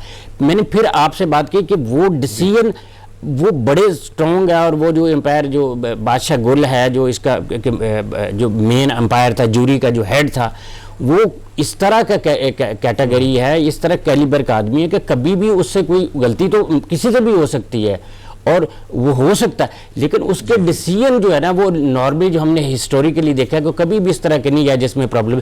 लेकिन बात ये हो जाती है, आपका बड़ा वैलिड पॉइंट है कि हमें क्या करना है, हम उसी को मज़ीद स्ट्रॉन्ग करने की कोशिश करते हैं। चूँकि डिपार्टमेंट्स है, एयरफोर्स था और उसके साथ पाकिस्तान आर्मी था और वापडा था, ये तीनों, और पुलिस, ये सारे डिपार्टमेंट्स हैं, इनका आपस में बहुत ज़्यादा राइवलरी होती है। और फिर वो बीच में जो कि मिनिस्टर साहब भी बैठे थे, मीडिया भी इंटरनेशनल नेशनल मीडिया भी था, उसको कवर अप करने के लिए फिर वो एक मानने ना मानने वाली बात और ग्राउंड के लिए वो फेडरेशन बीच में फिर बड़ी मुश्किल में आ जाती है। अब इसमें भी क्या हुआ कि 13 सेकंड पे फिर डिसीजन क्या हुआ कि ठीक है इस पॉइंट को हम होल्ड कर लेते हैं, ये पॉइंट ना वापडा का ना उसका एयरफोर्स का। तो लास्ट रेड फिर किसने करना था, वो वापडा ने करना था, और 90% चांस से थे, उन्होंने फेडरेशन ये डिसीजन दे दिया कि ये कर लें। लेकिन फिर जब उनको ये उन्होंने एहसास किया कि फिर तो हम तो फिर आ जाएंगे, तो उन्होंने मानो ना मानो वाली बात जो है ना वो बीच बात तो यही है ना कि फेडरेशन का जो फैसला था उसको माना नहीं गया, तो फिर उस पर इम्प्लीमेंटेशन करवाने के लिए हमें क्या करना है? हमने उसी कबड्डी के फरोग और खेल को मजीद उसमें उसको आगे चलाने के लिए, उसमें यह था कि एयरफोर्स में कह रहे थे कि हम भी इनाम नहीं लेना चाहते और वो भी दूसरे अधिकार, तो ये एक डिस्प्यूट ऐसा खड़ा हो गया कि चूंकि 46 बराबर थे, तो फिर कबड्डी फेडरेशन ही बीच में आई और उसने आके दोनों को कहा कि चलिए इसको बराबर करके तो ये दोनों को 6-6 महीने के लिए कर देते हैं, ताकि तो वो भी फेडरेशन ने भी तो वही फैसला कर दिया जो एक मैं समझता हूँ कि मुतनाज़ा फैसला था ना होने, क्योंकि जाहिर बात है कि यहाँ जहाँ पे एक जो टीम है वो ज्यादा हावी है, दूसरी अगर हल्की फुल्की नहीं है, तो मसला तो यहाँ पे है ना, फेडरेशन में ही मसला है। आपको याद होगा कि आपकी एक टीम जो है एक दफा हिंदुस्तान में चैंपियनशिप हो रहे थे तो कबड्डी की एक टीम वहां पे पहुंच गई थी। जब मैं यहाँ पे पहुंचा रिपोर्ट करने के लिए, तो वहां पे पता चला कि पाकिस्तान की ओरिजिनल टीम तो इधर बैठी है। तो ये चीजें भी हम देखते हैं कि दो टीमें अलग अलग बटी हुई हैं। इस चीज को कैसे निखारे में लाने के लिए क्या इकदाम होने चाहिए? ये भी आपका बड़ा जबरदस्त और बड़ा खूबसूरत है। पैरेललिज्म जो है ना, ये हमेशा से किसी ना किसी तनाजर में ना, ये किसी भी आपके देखें ना, किसी के मतलब किसी भी फील्ड, किसी खेल के अंदर, किसी फेडरेशन के अंदर भी ये रही है और ये रहती रहेगी। अब ये उस वक्त भी ये था कि कबड्डी फेडरेशन तो एक ही थी और एक ही है, और पिछले चूँकि इसके जो रुवे रवाएँ चौधरी ज़ौहर लाई साहब और उसके बाद उनके चौधरी शुजात साहब, परवेज़ लाई साहब, और आजकल जो है पिछले 4 साल से चौधरी शाफे साहब, ये उनके साथ साथ ख्वाजा अली मोहम्मद साहब जो इसको ये पाकिस्तान की कबड्डी को खेतों खलियानों से इसको कनेडा और बाहर के मुल्कों में लेके परवान चढ़ाने में उनका किरदार था। उसके बाद राना सरवर साहब जो अब करंट है, वो उसके लिए काम करते रहे। पैरेललिज्म था।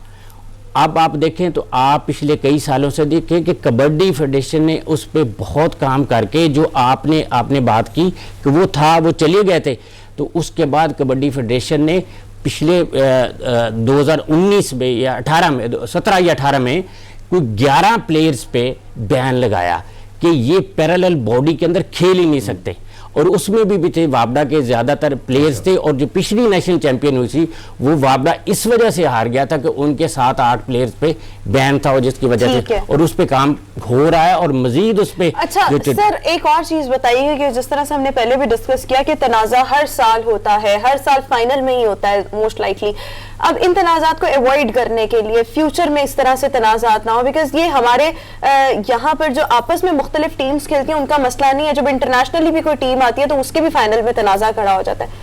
किस चीज को मजबूत करने की जरूरत है, किस चीज को ज्यादा अथॉरिटेटिव बनाने की जरूरत है, जिसका फैसला हतमी फैसला और कोई उंगली भी ना उठाए उस फैसले पर? उस पर तो देखें बड़ी ये भी अभी भी जो डिसाइड हुआ, ये कबड्डी को मजीद उसको वहाँ पर डंप करने की बजाय, क्योंकि मानो ना मानो मानने वाली बात थी, कबड्डी फेडरेशन ने तो ये फैसला किया। और अल्टीमेटली वो जो हमारे प्राइम मिनिस्टर साहब कहते हैं कि थर्ड एम्पायर या वो जो तीसरा जो उन्होंने इंट्रोड्यूस भी करवाया और जिस पे अमल भी हुआ, अंपायर जो है ना उसको स्ट्रॉन्ग करना है, और उस पर हम तो उस पर कबड्डी फेडरेशन उस पर बहुत ज़्यादा फोकस कर रही है। और अल्हम्दुलिल्लाह ये इसमें एक मैं और बात आपको शेयर की कि इससे पहले ये रूल्स एंड कानून, ये हदूद बनाई जाती हैं, कायम की जाती हैं जब मैनेजर्स मीटिंग होती है, उसमें ये सारी चीज़, और उसके अंदर मैनेजर ठीक है, प्लेयर या कोच तो इतना ज़्यादा पढ़ा लिखा या वो नहीं होता, तो जो मैनेजर, जब सपोज मैं उसको पाकिस्तान वापडा की कबड्डी टीम का मैनेजर हूँ तो मैं उसको रिप्रेजेंट करता हूँ। तो इसी तरह एयरफोर्स के जो है वो विंग कमांडर साहब थे, आर्मी के थे वो लेफ्टिनेंट कर्नल थे, और जो एयरफोर्स के थे वो इंस्पेक्टर, जो उसके पुलिस के थे वो इंस्पेक्टर। ये हमारे लेवल की बात थी। मतलब अभी मुझे ज़रा इससे निकल के, कबड्डी फेडरेशन से निकल मुझे उस लेवल पे आना है कि हमने जो इस लेवल के लोग हैं, जो कबड्डी फेडरेशन ने हमें बता दिया कि, और हमने म्यूचुअली एग्रीड कर लिया, तो उसके बाद ग्राउंड पे अब अगर आप इस मैच को सारा देखें तो मैं उस ग्राउंड के अंदर था, तो मैं पाकिस्तान के वापडा की टीम के साथ, तो मैंने अपने प्लेयर्स को भी और उनको मोटिवेट भी किया कि भाई नहीं, हमने अंपायर्स के फैसले को हतमी करा देना। ठीक हो गया, बट द पॉइंट इज कि वो फैसला माना नहीं ना गया। आपने कहा फेडरेशन ने फैसला दे दिया बट उसको सुनी किसी ने नहीं। But anyways sir, neutral umpire को लाने के लिए कुछ किया जा रहा है ताकि मामला थोड़ा बेहतर हो सके। तो ये बड़ी खूबसूरत बात है कि इसी चीज के लिए तो मैं आपने अभी भी हरमीत ने बात की, आप भी कह रही हैं कि वो जो हमारे प्राइम मिनिस्टर के आज से कितने साल पहले विजन था कि न्यूट्रलिज्म लाया जाए, न्यूट्रल अंपायर्स को लाया जाए, और ला के तो इस बात को लिया। अब अल्टीमेटली हमें भी उस तरफ ही जाना पड़ेगा कि हम न्यूट्रल। अब इंडिया के साथ जो मैच था उसमें जो एक था, इंडियन ही एक थे, मुझे उनका नाम सिख भाई थे, उनको खड़ा किया गया था ताकि इस तनाज़े को भी और उन्होंने फैसला भी दिया। मैंने आपको बताया रमीत कि ये बात जो है ना कबड्डी वाली बात, ये इतनी ज्यादा करीब है, और ये चूंकि टू बी वेरी ऑनेस्ट जोर और ताकत और पूरे ये बात तो नहीं कि इसमें इदारे ऐसे खेल रहे हैं। नहीं, ये बात बड़ी ऑनेस्ट, आपने बड़ा अच्छा किया। मुझे माजरत के साथ ये बात, मजबूत किस्म के इदारे जब आपस में खेल रहे हैं, कौन किसी की सुनेगा? एग्जैक्टली। अब बिल्कुल आपने सही कहा कि हमें उन चीजों का, अब 2 अदारे जो थे ना, एयरफोर्स और आर्मी, वो दोनों का इकट्ठे हो गया कि जनाब हमने तो ये इस तरह, तो उस पे फिर ब्रॉडर राय साहब आज एक अफसोसनाक खबर भी थोड़ा सा शेयर करता जाऊं। राय साहब, शकील जट साहब जो थे वो आज उनका इंतकाल हो गया। टोबटेक से उनसे ताल्लुक था, बड़े कमाल के खिलाड़ी थे कबड्डी के। तो आज उनका रोड एक्सीडेंट हुआ है, हमें बड़ा अफसोस है। अल्लाह ताला उनके दर्जात बुलंद फरमाए। लेकिन साथ साथ आपसे यही जानना चाहूंगा कि ये मामला जो है ये बैन अक़वामी सतह पर बड़ा मुतनाज़ है, क्योंकि हिंदुस्तान वाले अपनी बात नहीं मानते, आप इधर से नहीं मानते, इधर फिर 2-3 हाथी सामने बैठे हैं, तो उनको कैसे मनवाना बड़ा मुश्किल है। आप नहीं समझते कि पूरे इंटरनेशनल लेवल, क्योंकि कनाडा में भी बड़ी ज्यादा मशहूर है ये गेम, बहुत ज्यादा सरदार पाजी उधर भी खेलते हैं, तो ऐसी कोई टीम बनानी चाहिए, ऐसी कोई सिस्टम बनाना चाहिए ताकि ये मामलात जो है, चाहे वो बैन अक़वामी सतह पर हो या अंदरूनी सतह पर, ताकि इसका कोई हल हो, और जो हार जाता है वो कहे भैया मैं हार गया, और जो जीत जाता है तो होना चाहिए। बिल्कुल। अब ये देखिए, पहले तो आपने बड़ी बात की शकील जट की, हमने भी कबड्डी फेडरेशन ने भी अब उसका कंडोलेंस वो उसको शेयर भी किया, और जो एयरफोर्स और सेमीफाइनल से पहले 3rd पोजीशन, उसमें वो उसकी 1 मिनट की खामोशी भी इख्तियार की गई, और उनको उनके दर्जात बुलाने के लिए वो भी किया गया, कबड्डी फेडरेशन ने भी किया, और सारे उस पर करे। वो बड़ा अच्छा प्लेयर था, बहुत बड़ा इंसान, तो सबसे पहले इंसान था, फिर वो कबड्डी प्लेयर भी था, वो हम भी उसके लिए दुआ गो भी हैं, और उसके ख़ानदान के लिए भी कबड्डी फेडरेशन कुछ ना कुछ इंशाल्लाह ज़रूर करेगी।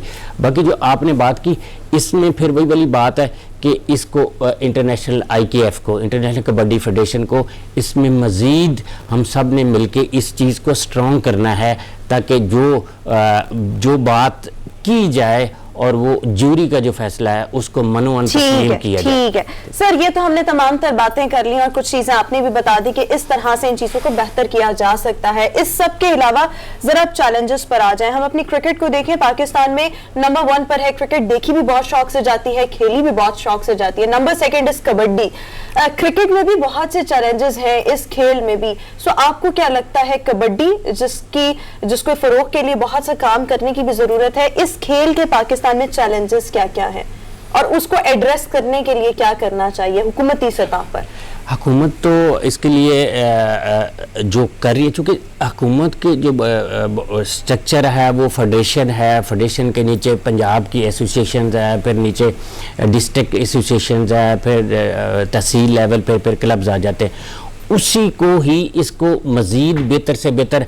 और मैं तो ऑनेस्ट बात करूँगा कि अवेयरनेस किन्होंने करनी है, कबड्डी फेडरेशन ने करनी है। और चूँकि आपने पहले भी हमने आपस में डिस्कस किया कि जो बड़े बड़े इसमें हैं डिपार्टमेंट्स, लाइक वापडा है, एयरफोर्स है, इसमें पुलिस है, आर्मी है, इन लोगों ने इसमें बड़ा इनका रोल है। वो किस तरह कि ये जो चैलेंजेस, या जिस तरह आज भी हम डिस्कस करें डिस्प्यूट्स को, हम इसको बहुत अच्छे तरीके से सॉल्व कर सकते हैं। उसके लिए भी ये है, खिलाड़ी तो खिलाड़ी होता है, वो तो ऑलवेज गो फॉर, उसने सक्सेस के लिए जाना, विन विन के लिए जाना। हमारा ऐसा करैक्टर, हमारी ऐसी क्रेडिबिलिटी, और हमने मोटिवेट करना है प्लेयर्स को, अपने कोचेस को, और जो हमारी ज्यूरी है उनको, कि वो बेहतर से बेहतर इसको कर सके। इसके अंदर, कबड्डी के अंदर, टू बी वेरी ऑनेस्ट, इतना पोटेंशियल है कि आप किसी जगह पे वो कबड्डी का नाम ले लें तो क्रिकेट में इतने लोग नहीं आते, यकीन करें, जितने लोग इसमें आ रहे हैं। और अब मैं आपको बता दूं, इसका फ्यूचर इतना स्ट्रॉन्ग है, और इसकी तरफ इतनी ज़्यादा मीडिया और इस तरह के लोग आने की कोशिश कर रहे हैं कि इसको मजीद प्रमोट किया जा सके। ठीक है, बहुत शुक्रिया। राय मसूद खरल साहब हमारे साथ शो में मौजूद है। कुछ चीजें बता दी कि क्या क्या चीजें होनी चाहिए जिससे हमारे जो फाइनल्स हैं कबड्डी के वो मुतनाज़ ना हो। आई होप कि इन पर इम्प्लीमेंट कर लिया जाए, बट लेट्स सी कि फ्यूचर अब कैसे। बट फ्यूचर कबड्डी को लेके ब्राइट है, लोग बहुत ज्यादा आ भी रहे हैं, देखने वाले भी बहुत ज्यादा हैं और खेलने वाले भी बहुत ज्यादा हैं। Sir thank you so much, आपने हमारे शो के लिए वक्त निकाला। अभी एक ब्रेक के बाद वापस आएंगे। Good morning.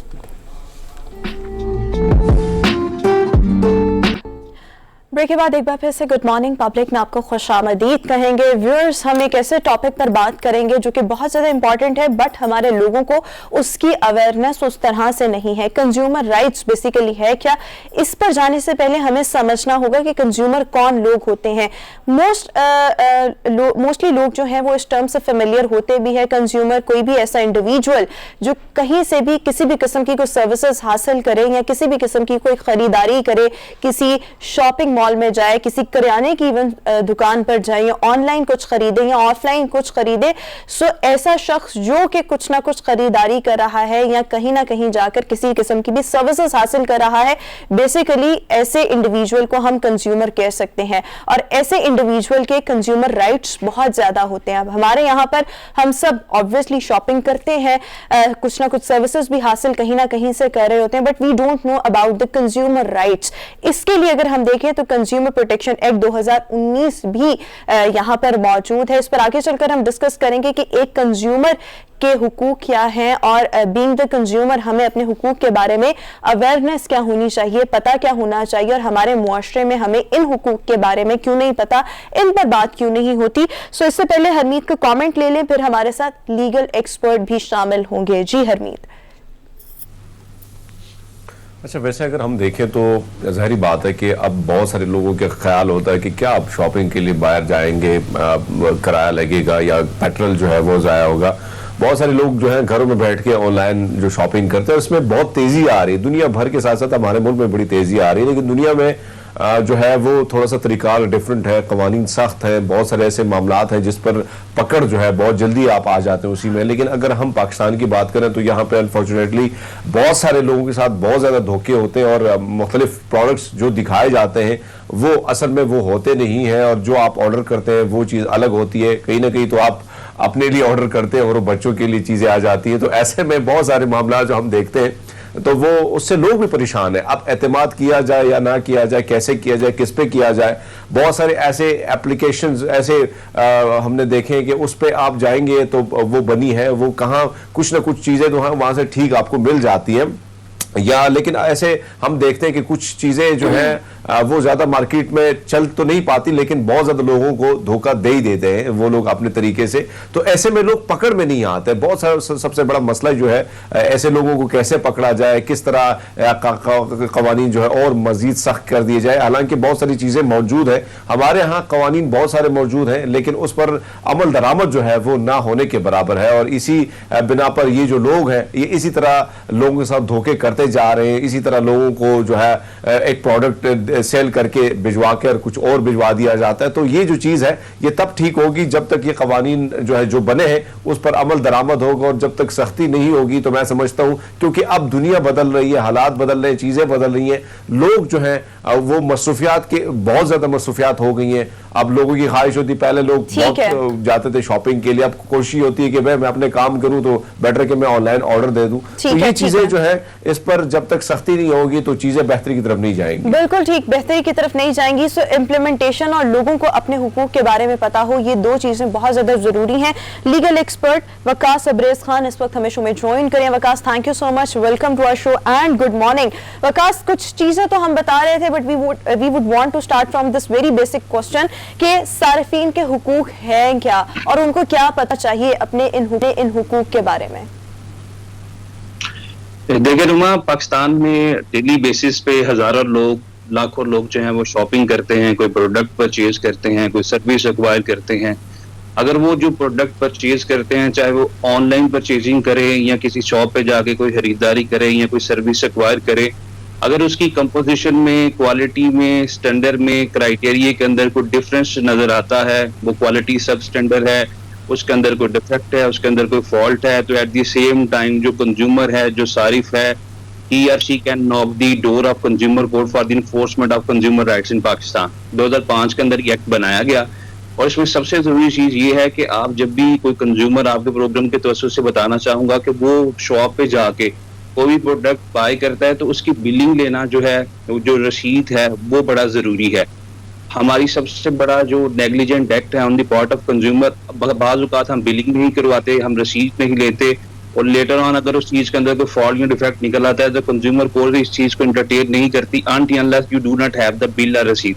तो ये चीज जो है कंज्यूमर के पार्ट पे ये शऊर उजागर करना बड़ा जरूरी है। Secondly and more importantly, Pakistan के अंदर 2005 के अंदर ये लॉज बनाए गए, लेकिन अभी भी पाकिस्तान के अंदर कंज्यूमर कोर्ट्स के अंदर केसेस बहुत कम है, ना होने के बराबर है।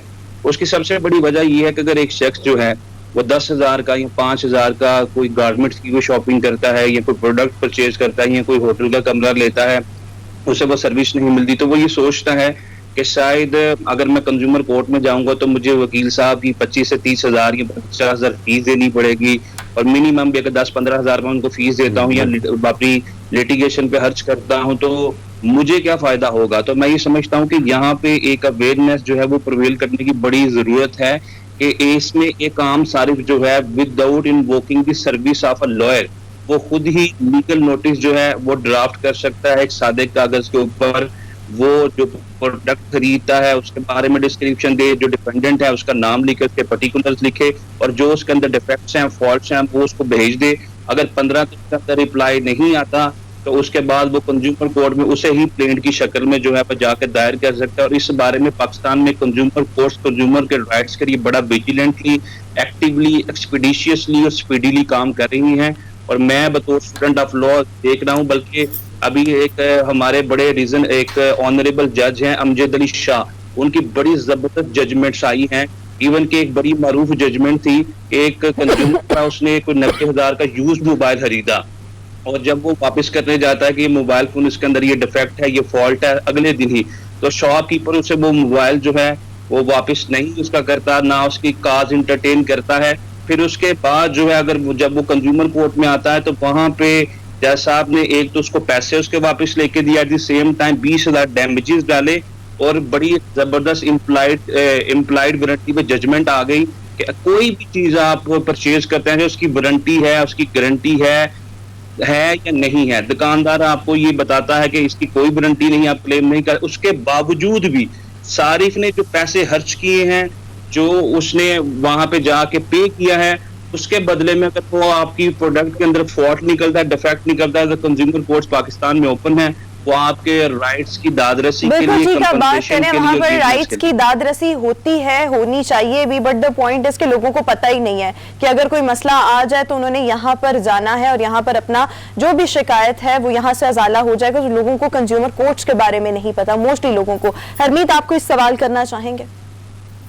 जी अबरेज, अगर हम देखें बहुत सारे ऐसे वाक़यात हमारे साथ होते हैं कि हमें नहीं पता होता और हमारे नाम पे चीजें आई जाती हैं हमारे उसी एड्रेस पे, तो क्या इसके खिलाफ भी कोई कवानीन मौजूद हैं कि उसके खिलाफ कार्रवाई हो सकती है?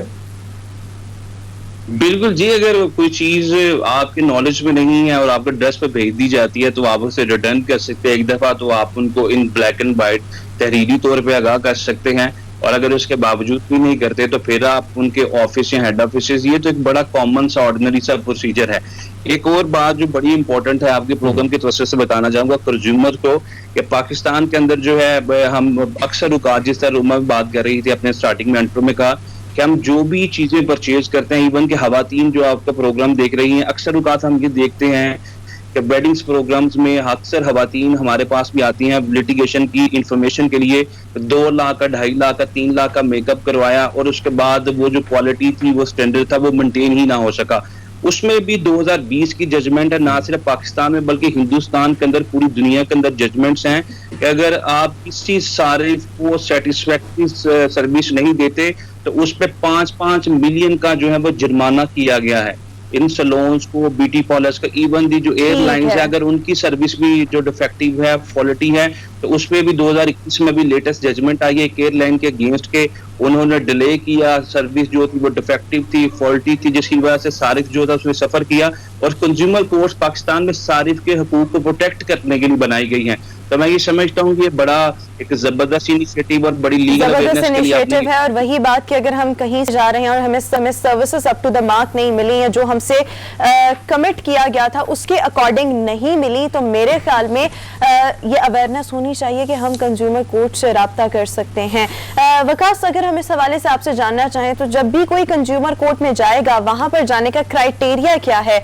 किन तकाजों पर आपकी जो कंप्लेन है वो एक्सेप्ट कर ली जाएगी। इसके अलावा हम देखें तो हमारे यहाँ पर जो कोर्ट्स का प्रोसेस है, प्रोसीजर है, वो बहुत ज़्यादा लंबा होता है, कई अरसा लग जाता है, फैसले नहीं होते। सो इनका जो प्रोसेस है वो कितना स्पीडी है, प्लस यहाँ पर जो वकील हैं उनकी हायरिंग के लिए भी हमें कुछ एक्स्ट्रा पे करना पड़ेगा, उनकी फीस वगैरह, इस हवाले से भी बताइएगा। रोमा देखिए, इसमें बड़ा एक सिंपल क्राइटेरिया है। सबसे पहले एक आम शख्स भी, जिस तरह मैंने कहा कि खुद भी वो अपना केस जो है कंज्यूमर कोर्ट में प्लीड कर सकता है, तो इसमें वकील को हायर किए बगैर। सेकेंडली जो आपने कहा कि इसमें जो टाइम फ्रेम कितना है, तो इसमें 6 महीने के अंदर एक्सपीडिशियसली और स्पीडीली चीजों को डिसाइड कर दिया जाता है। और इसके अंदर क्राइटेरिया क्या है? क्राइटेरिया यही है कि कंज्यूमर जो चीज खरीदता है उसकी कॉम्पोजिशन में, उसकी क्वालिटी में, उसके स्टैंडर्ड में या उसके पैरामीटर्स या क्राइटेरिया में कोई डिफरेंस आता है, उसमें कोई डिफेक्ट आता है, कोई फॉल्ट आता है, तो उसका जो है कंज्यूमर राइट जो है वो एक्टिव हो जाता है। फिर उसके बाद वो कंज्यूमर कोर्ट का दरवाजा खटखटा सकता है। और पाकिस्तान के अंदर कंज्यूमर कोर्ट्स की जो है वो बड़ी जबरदस्त कारकर्दगी कर दी रही है। स्पेशली जिन जज साहिबान का मैंने तज़किरा आपसे किया, ये वो लोग हैं जो सारिफ के हकूक के लिए, जो डिस्ट्रिक्ट कंज्यूमर जज अमजद अली शाह साहब, इन्हें बड़ी जबरदस्त बहुत शुक्रिया वकास सबरे हमारे साथ शो में मौजूद थे, और कंज्यूमर राइट्स और किस तरह से हम कंज्यूमर कोर्ट्स से राब्ता कर सकते हैं, अपनी कंप्लेन दर्ज करवा सकते हैं, वो प्रोसेस हमें बता रहे थे। शो में आगे बढ़ेंगे और आपको बताएंगे सादत हसन मंटू की आज 67th बरसी मनाई जा रही है। सो व्यूअर्स, उसी के साथ ही हमारा आज का शो अपने इख्तिताम को पहुंचा। आपसे मुलाकात होगी कल कुछ नए मौज़ूआत के साथ। अपना बहुत सा ख्याल रखिएगा। हमें दीजिए इजाजत। अल्लाह हाफ़िज़।